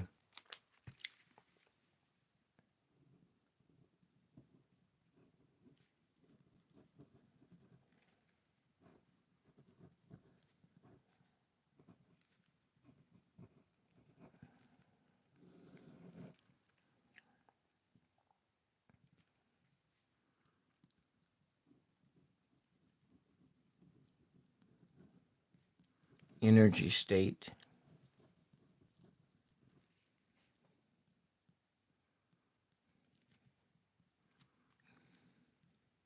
Now. The now reading. We're gonna do your now reading.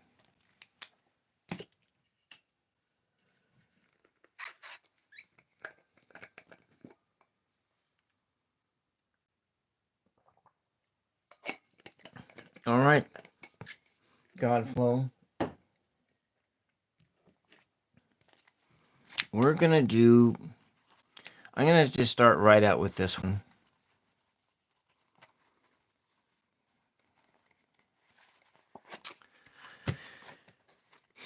This is you right now. Right now in this moment. Godflow, Wolf Dog. Your dog is here. You're about ready to jump off the cliff. This is you. You have this flower of purity in your hand. And on your little vagabond bag, you have all the tools you need to complete the journey that you're on. And the sun is shining and illuminating you, and you feel so good in this moment. So good that you're about ready to step off into the unknown. And you're going to step off. You'll have your dog with you to comfort you and to love you unconditionally along this way.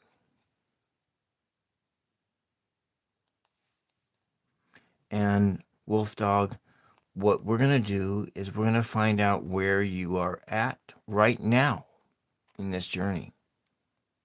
Right now. Not tomorrow and not yesterday. Not this morning. Not 15 minutes from now and not 15 minutes ago. This reading is all about right now. It's about right now. So I want you to concentrate on right now in this moment.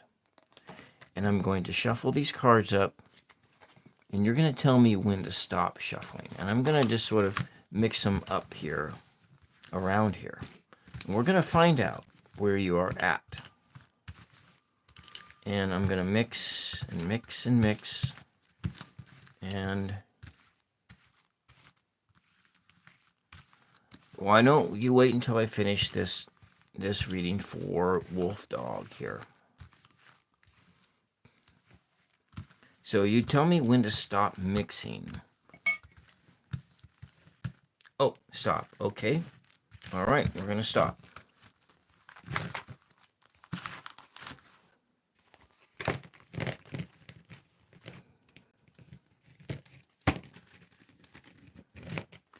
And so we're going to find that Fool, and see where you're at.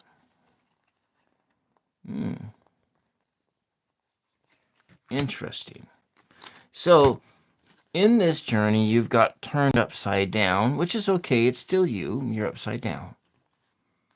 You're in between the Emperor and Rebirth. So where are you at right now? You got a lot of strength. You got rules. You are in command of yourself. In command of yourself. But yet you got turned upside down. And in this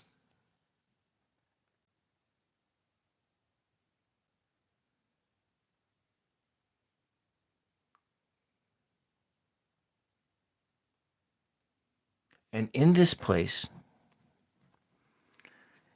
what's happening next is where you're at right now is you are going through this and you are shedding something. You are shedding something and you are popping and you are coming up in a sense of being renewed. So this is what's ahead of you. You're upside down. Life is topsy-turvy, but what's ahead of you is a rebirth. You're being born again. You're made new. And what you're leaving behind everything that doesn't work for you. And you're crawling out of these boxes, crawling out of the earth in these new bodies. The temple has been cleansed. And you can hear this holy sound for the very first time. This sound is so beautiful. The sun shines through this noise, and you feel it in every fiber of your being, and every cell vibrates with this frequency of this rebirth, this cleansing of the temple of your body, to make you ready to receive the sound of God. That's where you are at right now. You are in between these two places.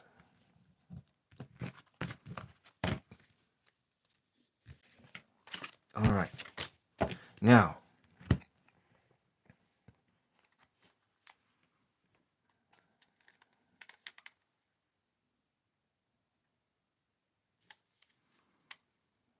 okay, let's see what the Crosswords Oracle has to say.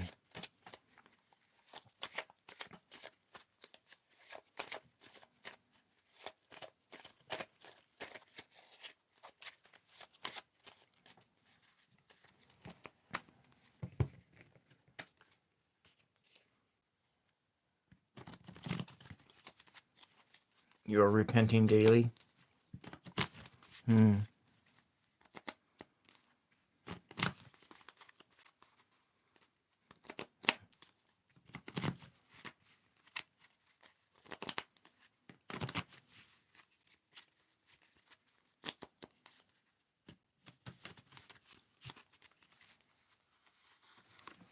Number 17, 1 plus 7 is 8. 1 is a new beginning, and 7 is that number of contemplation.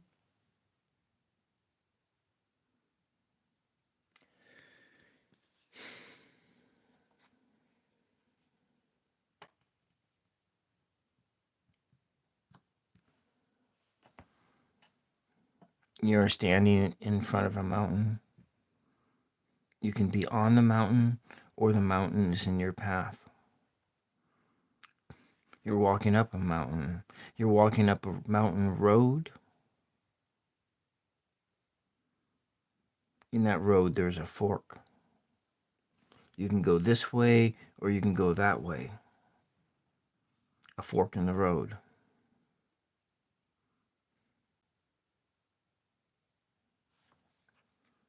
You are involved in this state. You are in this state, fully immersed, and crawling up that mountain road.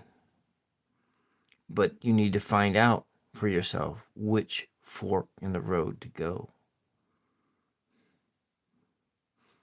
Inside, you listen with your ear, and you need to obey the sound that you hear. That's how you get up to the top of the mountain, is to obey the sound that you hear in a state of obedience. But keep on walking that road till you hit the top of the mountain.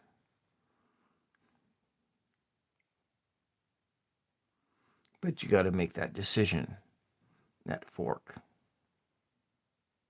of which way to go.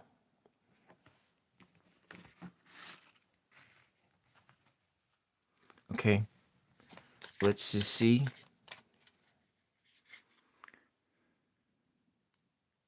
Let's just see what message that Mary has for you. Hail Mary, full of grace, the Lord is with thee. Blessed are you among women, and blessed is the fruit of your womb. Wolf Dog, Holy Mary, Mother God, pray for Wolf Dog now and all throughout his journey. Hail Mary, full of grace, the Lord is with thee. Blessed are you among women, and blessed is the fruit of your womb, Wolf Dog. Holy Mary, Mother of God, pray for Wolf Dog now and all throughout his journey. Hail Mary, full of grace, the Lord is with thee. Blessed are you among women, and blessed is the fruit of your womb, Wolf Dog. Holy Mary, Mother of God, pray for Wolf Dog now and all throughout his journey.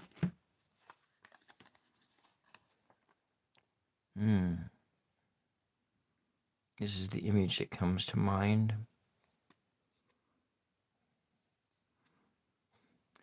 There's a nest and an egg in the nest.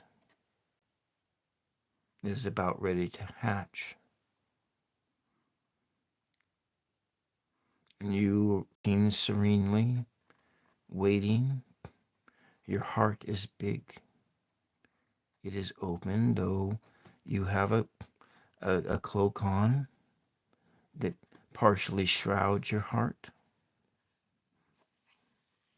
but you are surrounded by this blueness. Blue, like watery energy, and flowers. Let's see how many flowers there are. 1, 2, 3, 4, 5, 6, 7, 8, 9, 10, 11, 12, 13, 14, 15, 16, 17 flowers. 17! I counted 17. Look at that. 17 flowers. 17.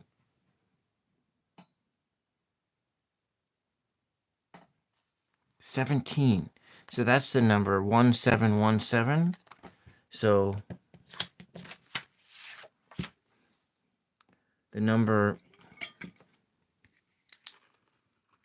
17. 1717.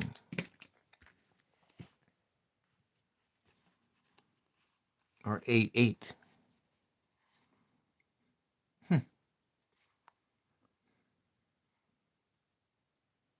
This stuff amazes me. Okay, I'm going to get over my amazement and just go forward here. Our Lady of Promise. As you labor towards a peaceful resolution and become willing and capable of stepping into the freedom of a new cycle of your destiny, her light is there. Her promise is urging you onward. No matter what is happening for you right now, the deep truth of what is unfolding is her promise of new life. Everything else is just a symptom of that. Have faith, wolf dog. Trust her and believe. And believe.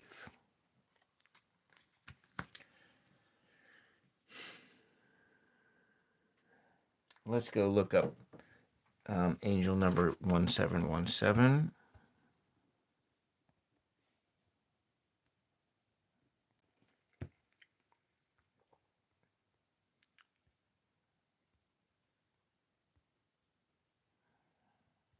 What does it say? Well, the AI pops up. Let's just look at this one, not the AI one. Angel number 1717 reveals you should always listen to your heart, get out of your comfort zone, and take risks. Listen to your heart and take risks.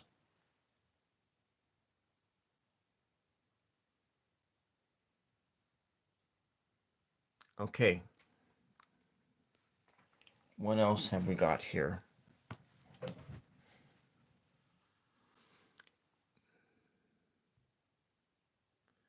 We have totally stop negative patterns, honorable choices and decisions. I still have trouble making the right decisions.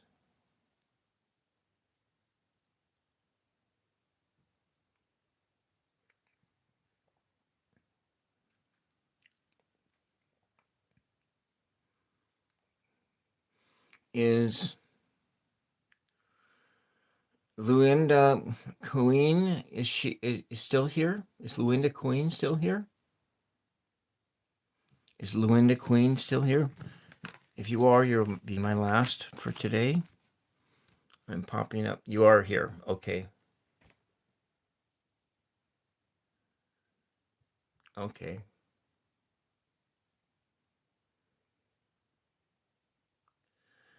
Oh. You know, I wanted to be a Hollywood star when I was young too. Let me clear this this delay, as you probably, a lot of people have that dream.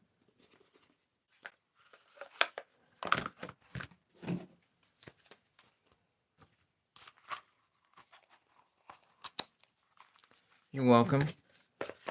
I am going to, let's just clear the air. And I need an empty one. Well, Okay.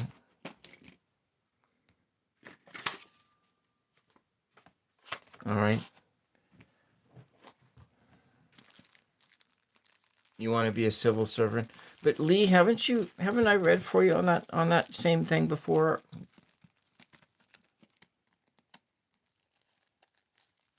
Okay. All right, we're gonna start with a blank slate here.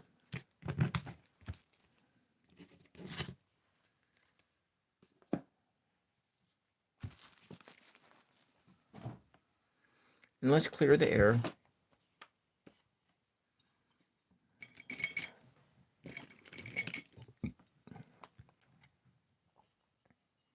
I must tell Tarot Ass Backward how much I love that deck that he gifted to me for my birthday.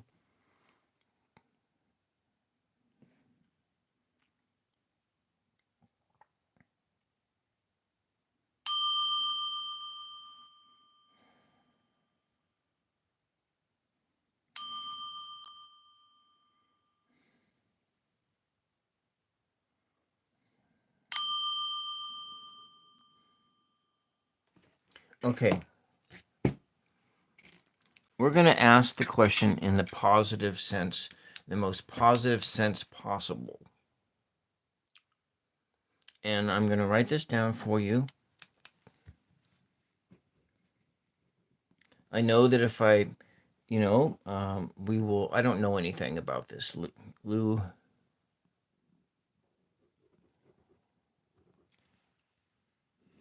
Luanda wants to be a movie star,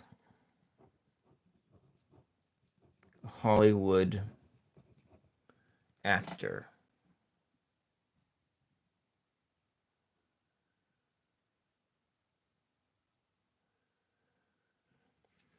A Hollywood actor. A global star. What steps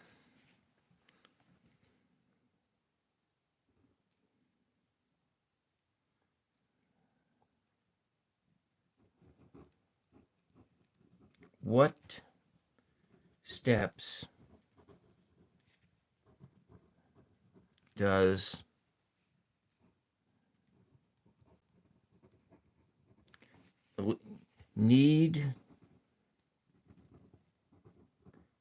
need to take to realize this dream?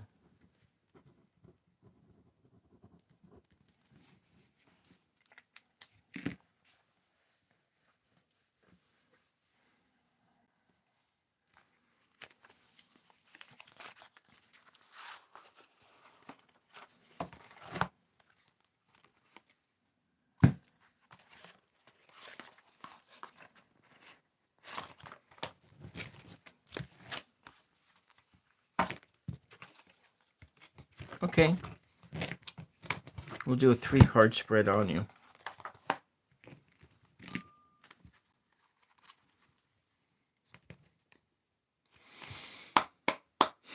What 3 things does Luanda need to do to become a star? What 3 things does Luanda need to do to become a star? What 3 things does Luanda need to do to become a star? What 3 things does Luanda need to do to become a star? What 3 things does Luanda need to do to become a star? What 3 things does Luanda need to do to become a star? What 3 things does Luanda need to do to become a star? What 3 things does Luanda need to do to become a star?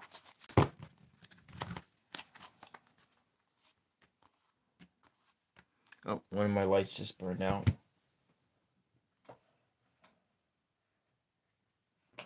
All right.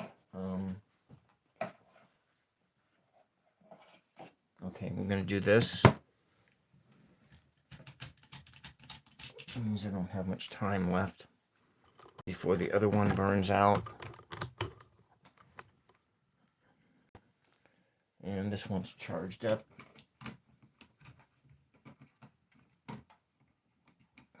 I've got myself thoroughly distracted here. Okay.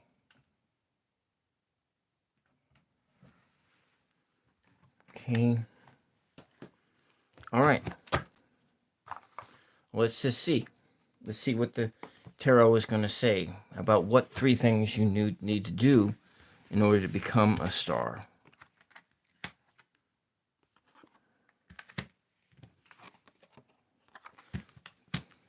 If this was a yes/no question, this would be a hard no.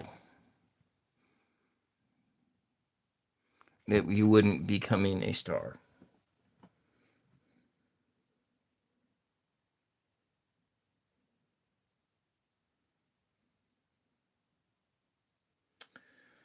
So, this first card says you need to work harder. You got to take your goal that you have, and this in the reverse form, it shows you're not really working at it. You're not doing anything at it. You're at a standstill. You're not going anywhere. And you're maybe spending too much time at play.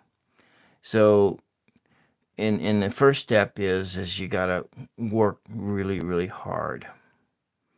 And at the level that you're working now, it's harder than what you are currently doing. And also what you have to do is that while you start working hard and acting, and you are going through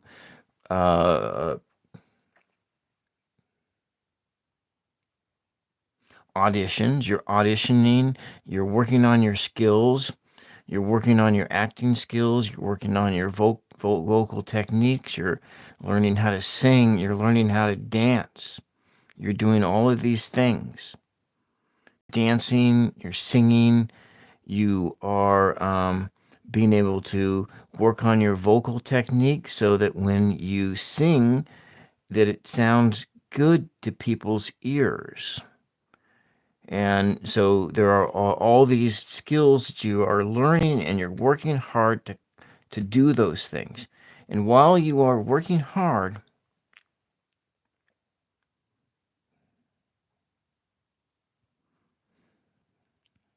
you are being mindful of any wishful thinking that you have, any distorted thoughts, anything that those negative voices, those lies in your head that keep telling you you can't do this. You have to dispel all of those thoughts, all the lies in your head. You have to be mindful of the lies you tell yourself about the world you live in, about the life, about your goals, about what you can and can't do. You have to be very mindful of those lies. Be mindful of those lies. Because those lies are going to stand in your way of achieving your goal, because right now you're not doing anything. You're standing still. You're not working at it. But you need to stop not working and start working on this goal to becoming this actor. And you need to become a leader and not be a bossy type of person. Your aggressiveness isn't motivating people. And you are leading with no purpose. So all of these energies need to be kind of turned around a little bit. All of these have to be turned around. So you have to turn, all these energies have to be turned around to where you are working. You're working on sharpening those skills. You're working on on doing shows. You are doing shows. You're doing shows. You're actively engaged in community theater. You're doing shows for free. You're working. You're doing. You're auditioning for commercials. You're auditioning for shows. You're trying to get a paid acting job. Anything, whether it be stage acting or anything, and you're working hard at doing that and working on your skills.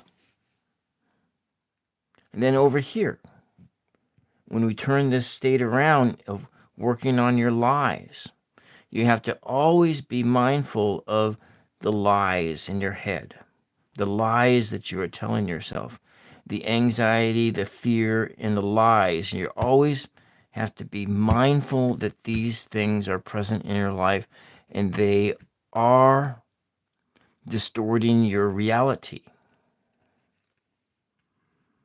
And then you have to become a different kind of leader.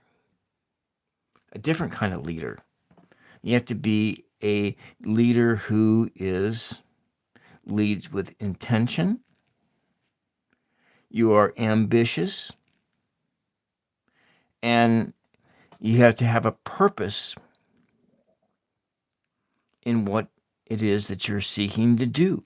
So if you are leading others or leading your life, you have to lead with purpose, with intention, with a plan, and with ambition. And so this is what the tarot is telling me on how you can become a star or an actor, a paid actor. It just says you have to do a lot of work, but mainly you have to conquer this. You have to conquer your own self. You have to conquer your own self-worth. You have to conquer all of those things in yourself that prevent you from working hard. All those things that keep you in this state to where you're doing nothing and you're acting in a place of unrealistic expectations.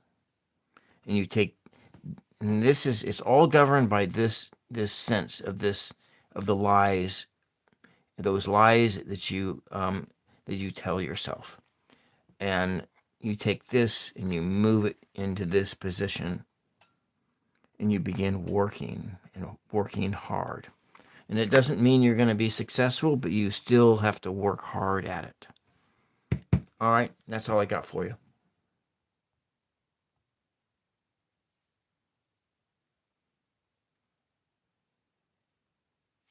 Okay? But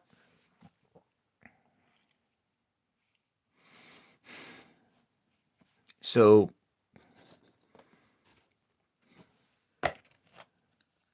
and I did my title on this. I did it like Friday night.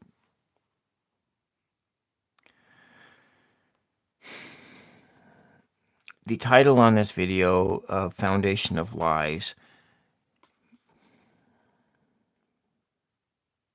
And we all tell ourselves lies.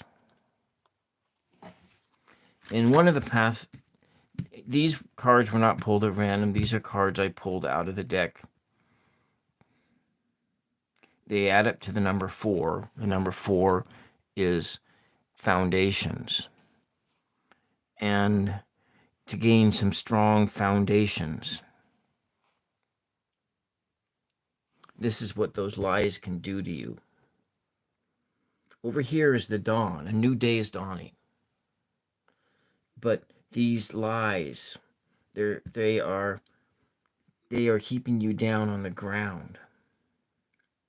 They are keeping you from moving. They are keeping you at a standstill. But what you need to progress beyond this state is you need to have justice. And this is justice in your life. This is a balancing between the yin and the yang, the dualities of your life. Because these lies are going to be present with your life forever. In one fashion or another, they're going to always be in your life. You know, you'll conquer one lie and another lie will pop up. It's a continual process. This is a continual process of being aware of these lies, and because these lies will they'll do this to your progress. This is that standstill place. But to get beyond this, there is this sense of having that justice in your life and recognizing those lies for what they are. Having a reckoning and being able to balance expectation against reality. One of the things I tell people who are new artists, I'm a painter, is how necessary it is to balance expectation against reality.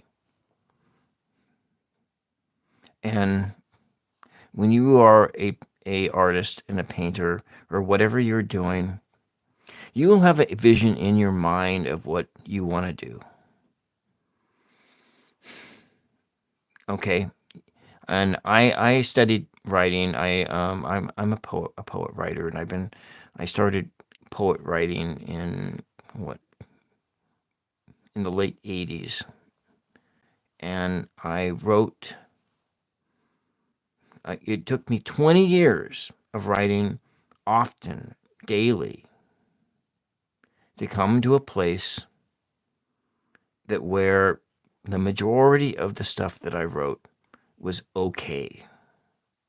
That it was okay. And this is the balancing of expectations against reality. It takes work. It takes work to conquer through this. And you come into a place where you're not being weighed down by your lies. And some of those lies that they get in your way is those lies are the ones that say, well, you know, you got this image in your mind and you can't turn it into something. You can't turn it into, you tried to draw this, you tried to paint this image, you tried to do this, and it didn't work out. Well, then those lies would say to you, well, you just need to quit. Well, no, that's not what you need to do. You need to keep going. And this is where this justice works, being like this governing philosophy, this governing thing is that you have to keep going and keep trying and keep working. And then comes through it all is this. It's this cup of inspiration. This inspirational energy that just flows from within. So this strength, it comes from within you. And it pours out of you. The way it lands on the ground in unexpected ways. And it's being able to recognize the beauty for what it is. Balancing expectations against reality. And it takes a while to be able to see this beauty and how this beauty impacts your life, and to see how that which you do is good.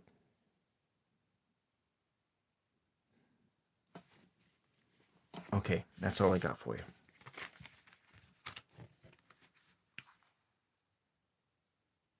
Yes, you have to try it. But let's say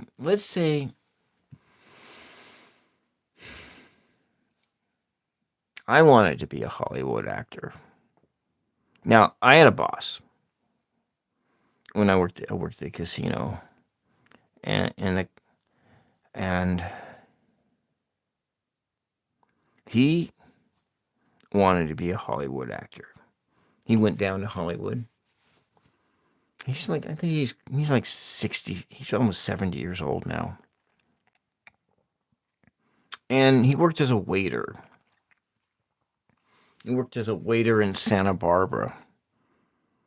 It was and he did fine dining, and he made a lot of money as a waiter.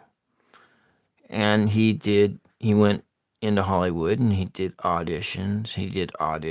Every time there was an open audition, he auditioned. And then one time, he got a role. Now, his name is never in the credits, but he got a stand-in part in the Peach Pit in a television series called the 90210 Beverly Hills. And so this is what, the 90s? So in the 90s, he gets a role. One role. And that's in a Hollywood production. And that's not, that's what he got. And this is somebody that I know.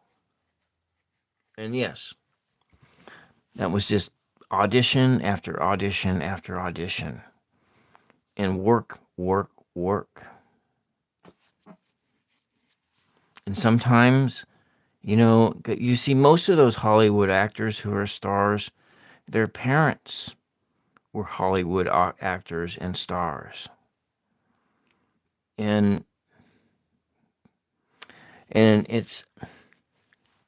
that's where also that balancing expectation against reality. Yeah. Well, that's good for you. And just to keep doing that, but you might need to try an audition and audition for roles in live theater. Start doing live theater. That's that, and then you get to see things. Yeah, you need to start doing live theater, and that's and get to know the people in the field. And if you have an aptitude, you can progress into being a paid actor. And and when I was up in Seattle, there was a guy in my writers group, and he was a paid actor. And he was a stage actor. He did, he was just continuing. I think he did like every 6 weeks he was doing a new show. So he was continually memorizing lines and doing shows from anything from like stage dramas. And I've seen some of his shows. He was an incredible actor. And he made enough money to buy a condo in Seattle. And so he was buying a condo. He was making enough money to afford a mortgage payment of $2,000 a month.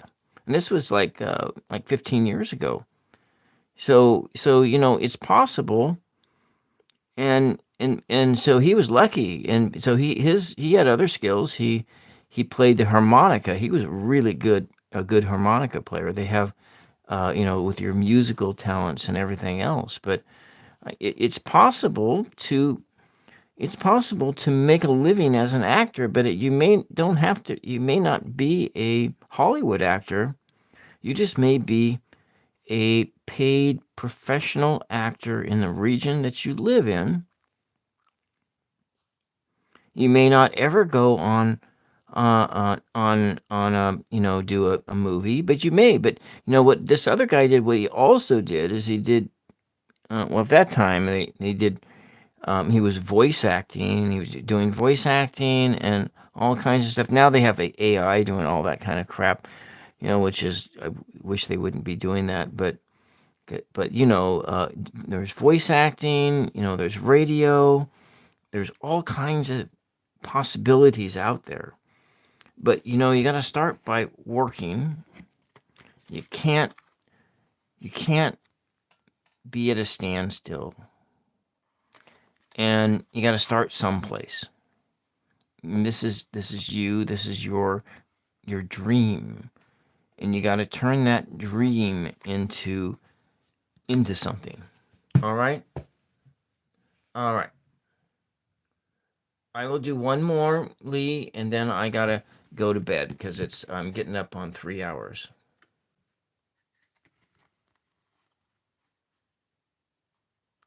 Okay.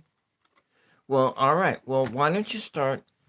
You can start by doing doing the ones that you can start by doing the free acting. Start where you can. Just start where you can. That's all.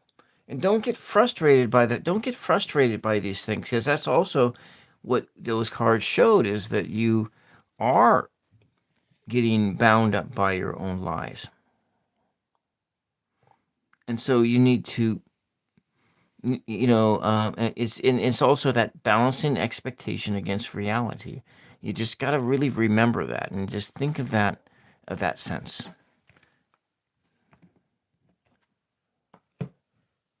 So one more, and then I'm going to close this thing out. I'm in.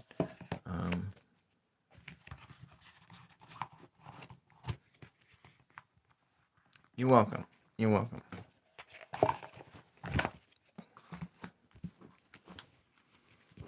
All right. I am going to take a drink of water.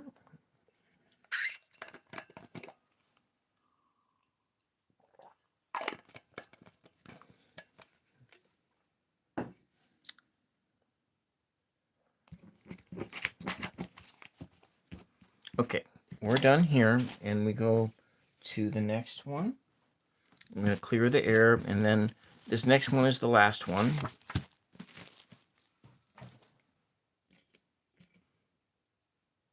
Thank you for subscribing. And Dalen, welcome. So Lee is the last one reading I'm going to do tonight, and then I will be back tomorrow night. I'll be back tomorrow night. So let's start by clearing the air.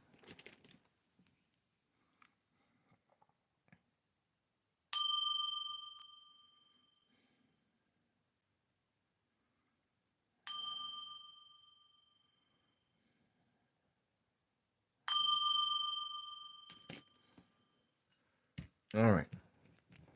I wonder how much battery I have left. Okay, I got probably another 15 minutes of battery life. I need to plug this other light in before it goes out on me.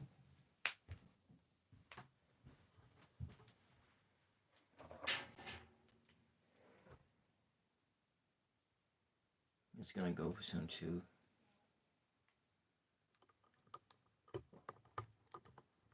All right.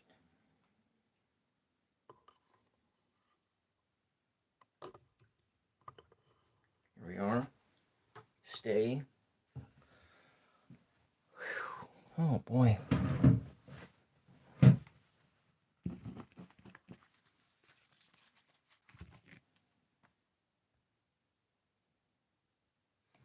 What is your question, Lee?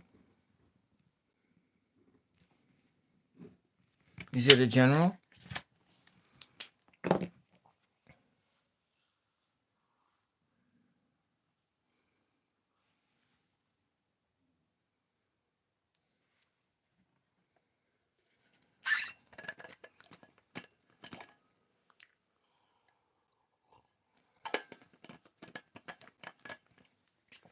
Are you still present, Lee?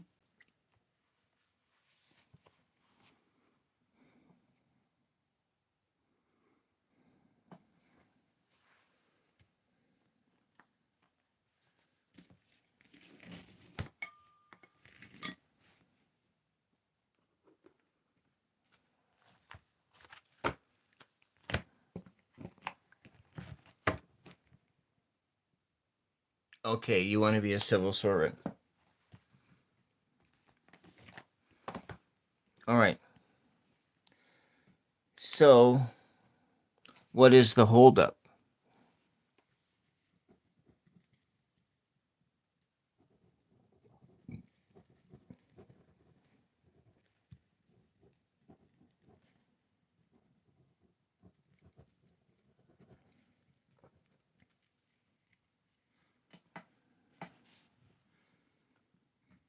All right. Okay, I'll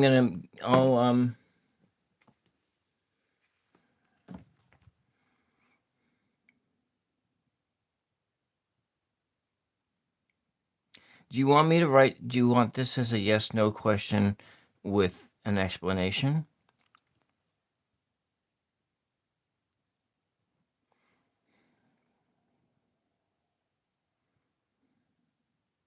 Okay, this is what I'm going to do. I'm going to do is you want to be a civil servant, but you don't know if you're going to be. So I'm going to ask the question. I'm going to set it up as a 3-card yes, no, but this is only I'm going to explain to you in will Lee be a civil servant? Okay, I'm going to set the question up this way. I'm going to draw 3 cards. If they're all upright, this is a hard yes. If they're all downright, it's a hard no. But I want to explain this very well about this process, is that this is based only upon what is going on in your life right now. So you have to remember this is all about right now. It's not about tomorrow, and it's not about yesterday. It's all about right now. So Spirit is going to tell you about this as in right now.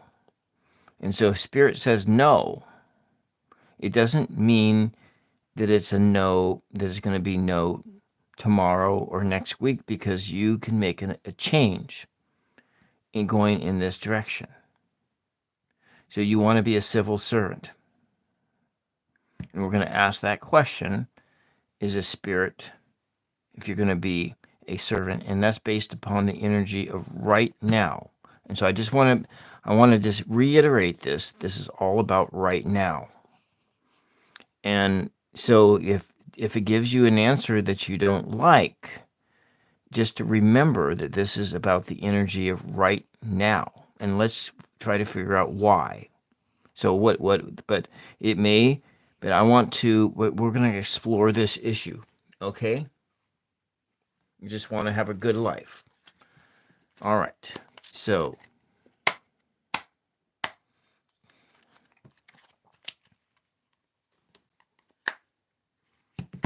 Mary Guadalupe Lee wants to be a civil servant. Will Lee become a civil servant? Will Lee become a civil servant? He wants to have a good life. Will Lee be a civil servant? Will Lee be a civil servant? This is a 3-card yes-no spread. Will Lee be a civil servant?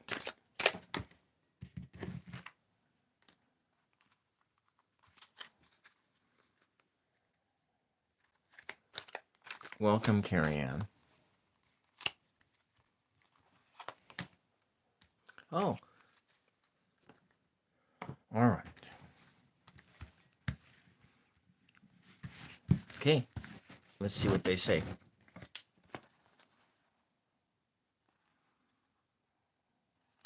At this point in time, Lee, the answer is no.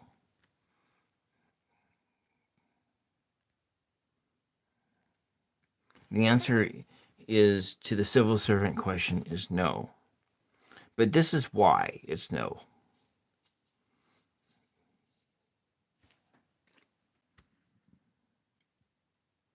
You have to start by putting in the time and the effort.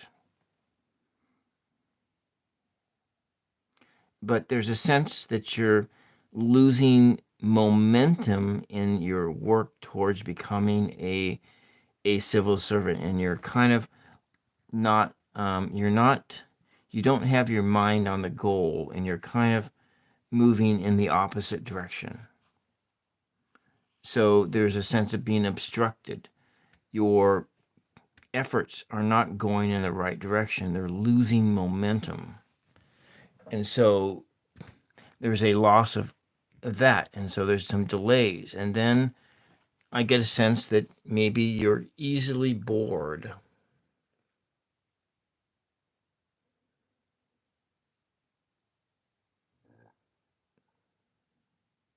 And easily bored. So this is what this is telling me in this moment. So if you want to become a civil servant, you're going to have to work a little harder. You're going to have to you're going to have to move your goals in the direction of learning what you need to become a civil servant, to take the test, to get those contacts, those education contacts, and to apply, to actually apply for these jobs. You're going to be, and you need to stop this. You have to have some more directionality in your action. So it's asking you, Spirit is telling you, if you want to do this, if you really, really want to do this, you're going to have to change. You're going to have to make some changes, some changes in order for this to happen. And then you're going to have to stay on your, it looks like you're easily bored and you have problems with your self-esteem and you're telling yourself lies. You have all these lofty goals. You're not balancing expectation against reality, as I said with the last guy. You have a sense of your, this is where you're at. These are all the little lies you're telling yourself, and they are weighing you down into the ground. And you can't get up to move. You can't go towards that sunlight because this. You have a goal, but things are not, you're not moving. You can't, this is, over here is being a civil servant. But you can't get there because you're being, these different things are just preventing you from moving forward and reaching your goal. All right? And that's what I got for you.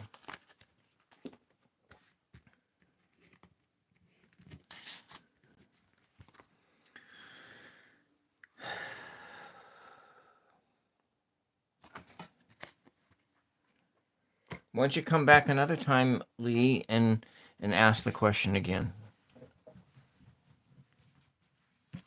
But let's go ask Mother Mary. I'm going to ask Mother Mary here about this. And Mother Mary can give you some words of encouragement. Mary, Lee needs some words. What words do you have for Lee right now on how he can reach his goals and live a happy life?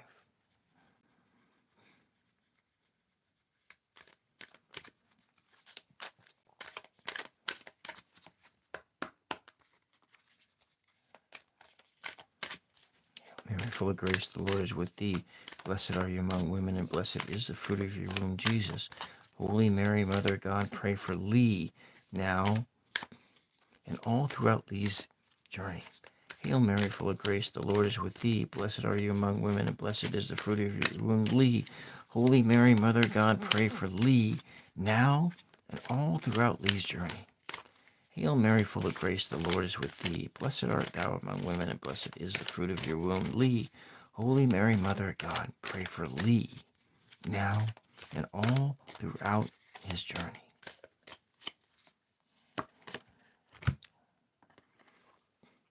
Our Lady of Blessing Bestowed, Sometimes we need signs from Spirit to help us remain devoted to our sacred life path when evidence of success in the physical realm eludes us. There is an art to detaching from outcome while still doing everything within your power to commit yourself to what matters to your heart. Blessings are taking shape, although you cannot see it now. Your soul is pulling off a masterstroke of healing manifestation.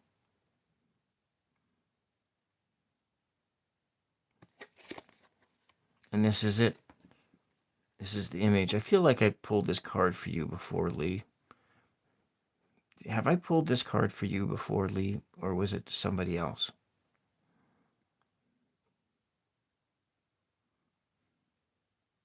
So, what you're looking at is you're looking through this window,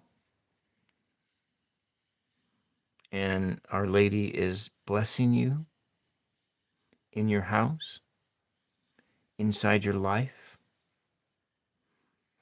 and giving you all the spiritual support you need in order to reach your destiny. All right, Lee, that's all I got for you.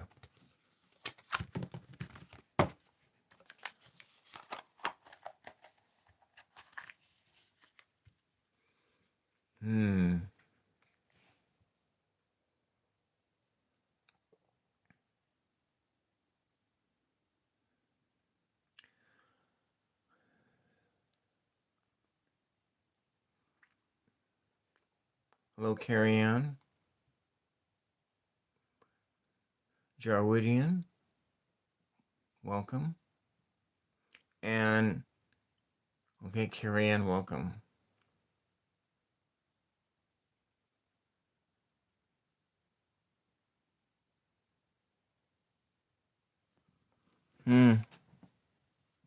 Okay. All right, I guess we'll try to hit this marathon night. This has been on for 3 hours here.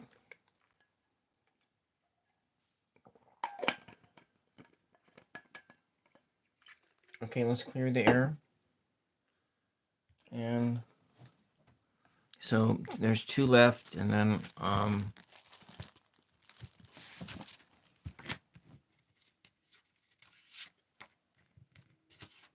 okay.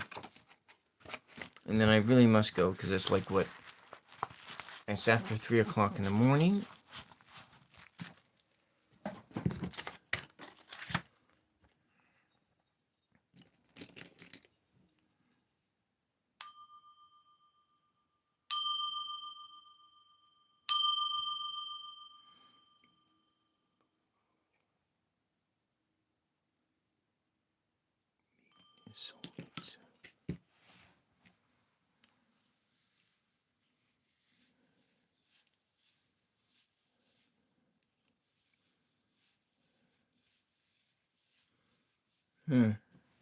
Okay. All right. Let's see how to phrase this.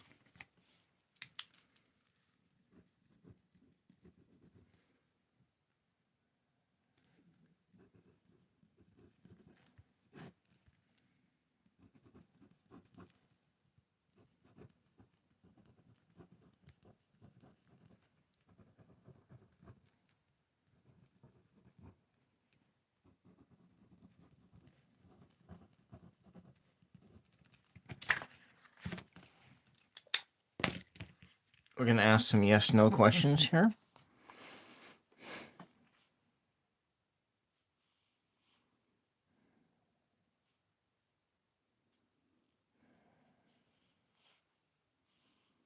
I'm kind of stressed here. I don't know if I'm doing if I'm okay. We're gonna spin the wheel of destiny here. This has got a series of odd and even numbers. we're looking at soon. Will it be soon or will it be a ways away? So if it's soon, it's going to be an even number. If it's going to be a ways away, it's going to be an odd number. This is an even odd test, an even odd oracle.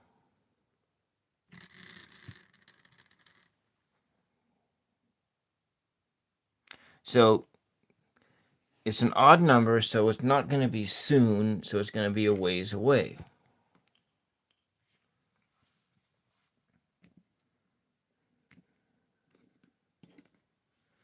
So how long? How long away are we going to looking at?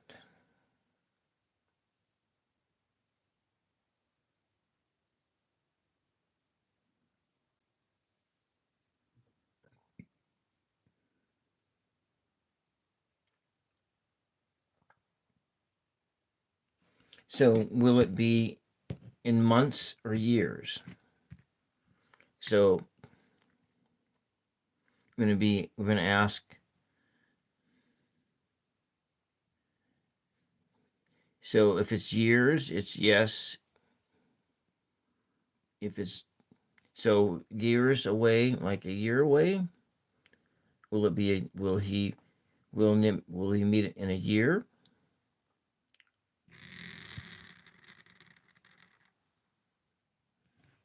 So it looks like it'll be like a year. It's going to be that's an even number, so you're looking at maybe in years away. But when, let's say, how many years? And that's up to 9 years. This one goes up to 15. A single dice. So it'll be like 2 years from now, maybe. 2 years. It's a long time out.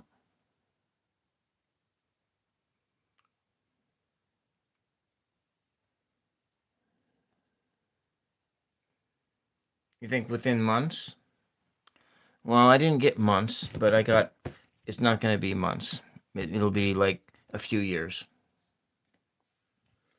But let's try one other test.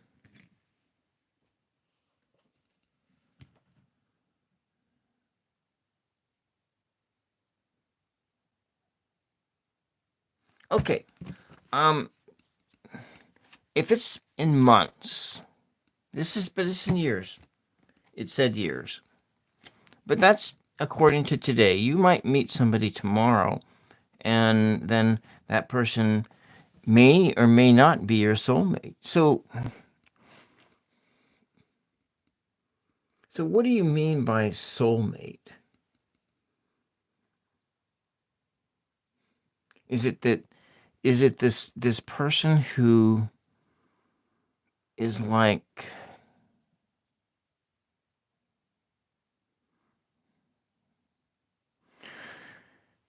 because things could be, a soulmate could be two different things. It could be this person that you have this strong connection to. And maybe you have this strong connection to this person, and then the relationship doesn't last. It just blows apart. But then maybe you meet somebody and you don't necessarily have a strong connection to, but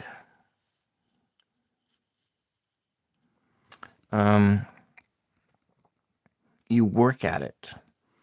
And then you're married to this person for 50 years, and then you realize that, oh, you developed a strong connection to this person because you became friends and things worked out. And that person may not necessarily, it may not be an easy relationship.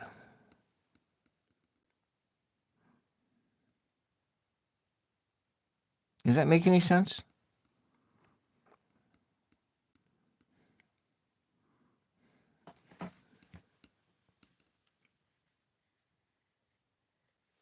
Future spouse, yes.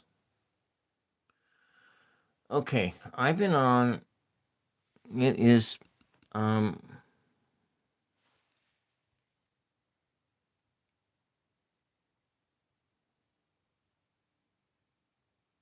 so it's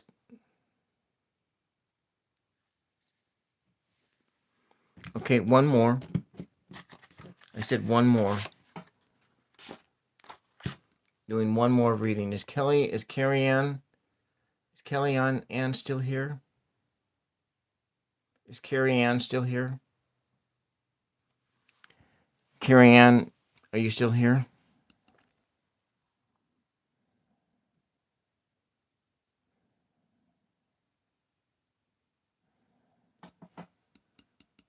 Okay. Carrie Ann was going to be my last reading. I'm sorry. I'm Shuri. I'll be back on tomorrow night. I'll be back on tomorrow night at 11:44 Pacific time. I wonder what that is in UTC time. Okay, I gotta figure that out. Um,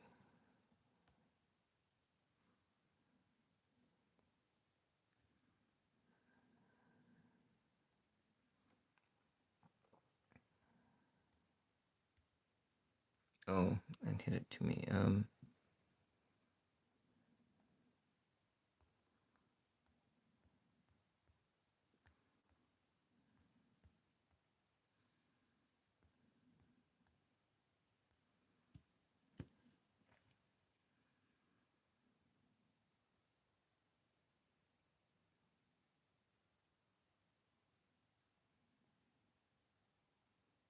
Is there a UTC converter?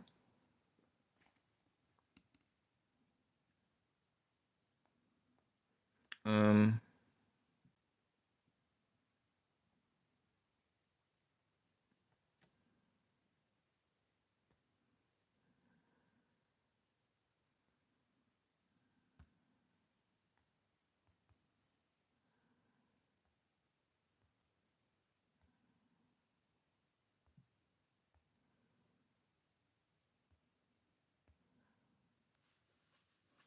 so for Kaz, so for Kaz, 6:44 a.m. is 11:44 p.m. So for you, UTC, this is my start time is at UTC 6:44 p.m. Okay, I'm gonna do this last one because it's after 3 o'clock in the morning here, and I can't stay up too much later. And I'm sure I apologize. I cut it off as with Kelly Ann, and Carrie Ann is my last one for the night. Let's clear the air.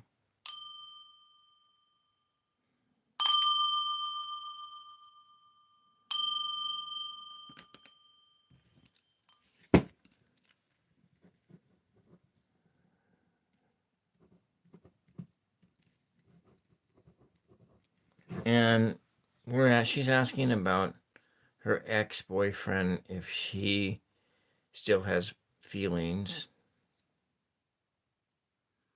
And her question is,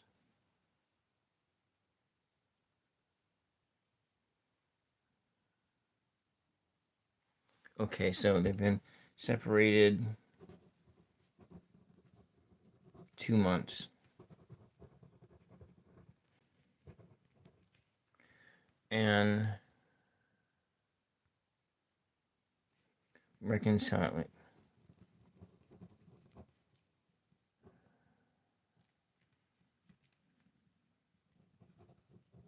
Okay, I'm gonna ask the question.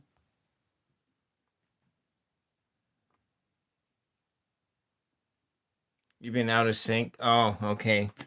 Yeah. So Carrie Ann, this is the question I'm going to ask.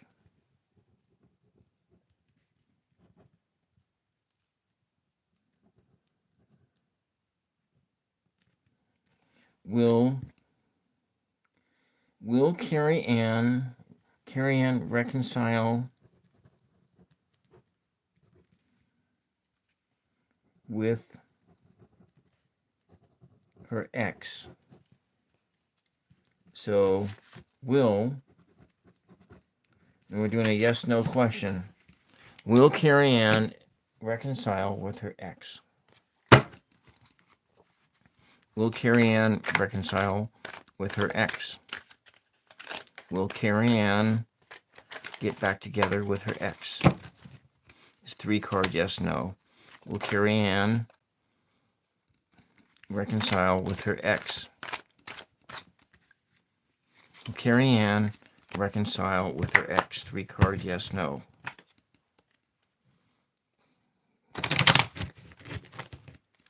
Will Carrie Ann reconcile with her ex?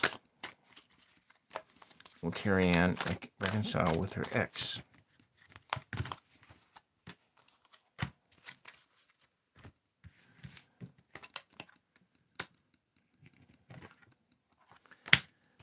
It looks, in this reading, it looks like he will.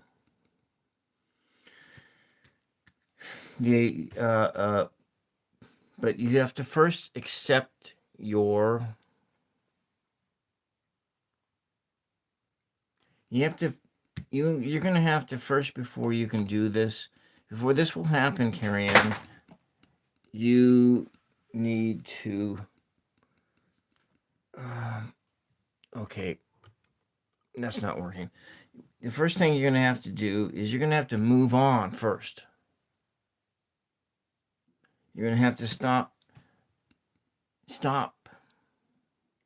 trying to cling on and stop trying to steal his energy away. You have to move on. And you have to move on. And then you spin the Wheel of Fortune into a new click. So you move on. You accept that this relationship is over. You need to accept that this relationship is over. Stop stealing. Stop stealing this energy. Stop looking in on him. Stop obsessing over him. Stop doing this. And then the Wheel of Fortune clicks, moves over into this other state. And then in that next thing that happens is you are reborn into a new person. And there's a rebirth that happens. And that you left all of this stuff behind. And you pop out new. And then at this time, your ex may see you as a different person. See you as not the same person that you were. But you have to make a transformation within yourself in order for this to happen first. Okay? That's what I got. That's what I got for you. It's all about transforming yourself.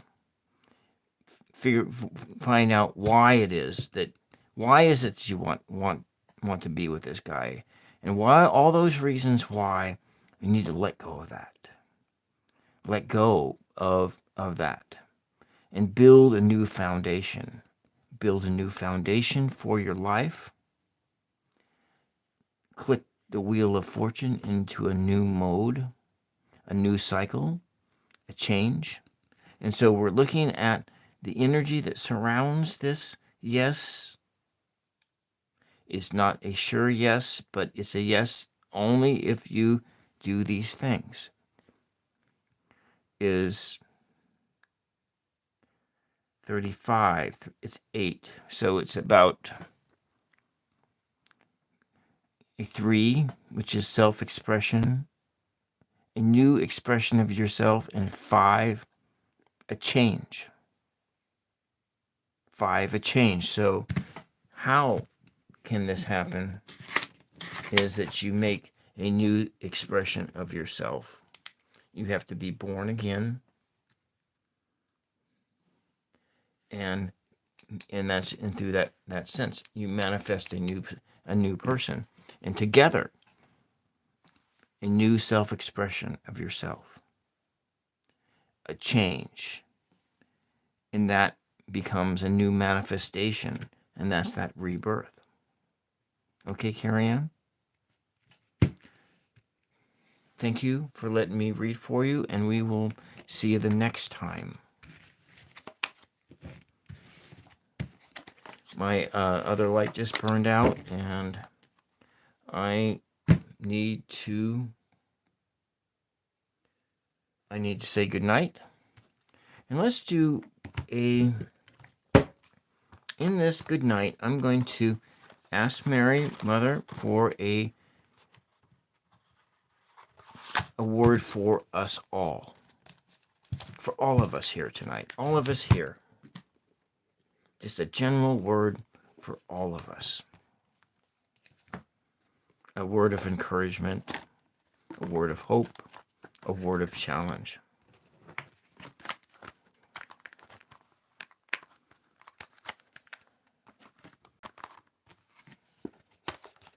You're welcome, chat. Welcome, Kaz.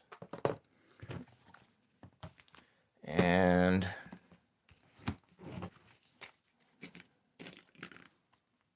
oh, that rubber band goes on this one. Okay. Where'd that rubber band go to? I don't know, but we're going to start by clearing the air and then clear the air one last time for this one card for all of us.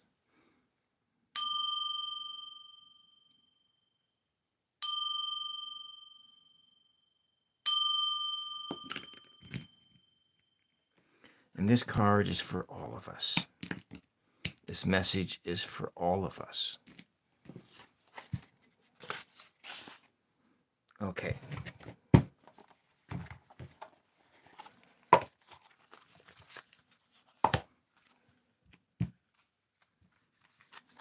Okay. Hail Mary, full of grace, the Lord is with thee. Blessed are you among women, and blessed is the fruit of your womb, us. Holy Mary, Mother of God, pray for all of us, now and all throughout our journey. Hail Mary, full of grace, the Lord is with thee. Blessed are you among women, and blessed is the fruit of your womb, all of us. Holy Mary, Mother of God, pray for all of us, now and all throughout our journey here today. And there we go. We have another card just popped out for all of us. Let's see what it says about all of us. Our Lady of Sacred Sisterhood. The divine feminine is awakening in your heart. She guides you to apply your heart wisdom to any challenges in your life, transforming something that was once a cause of concern or even fear into a chance to realize the depth, power, and spiritual capacity of your soul. You are strong enough to open up and let others connect to your powerful, awakened, and beautiful heart. And that is the message for all of us right now. Thank you, everyone, for being here. And I will be back tomorrow at around midnight my time. I don't know what time that is for you. Anyways, good night, and thank you, everyone, for being here. And we'll see you the next time. Bye-bye.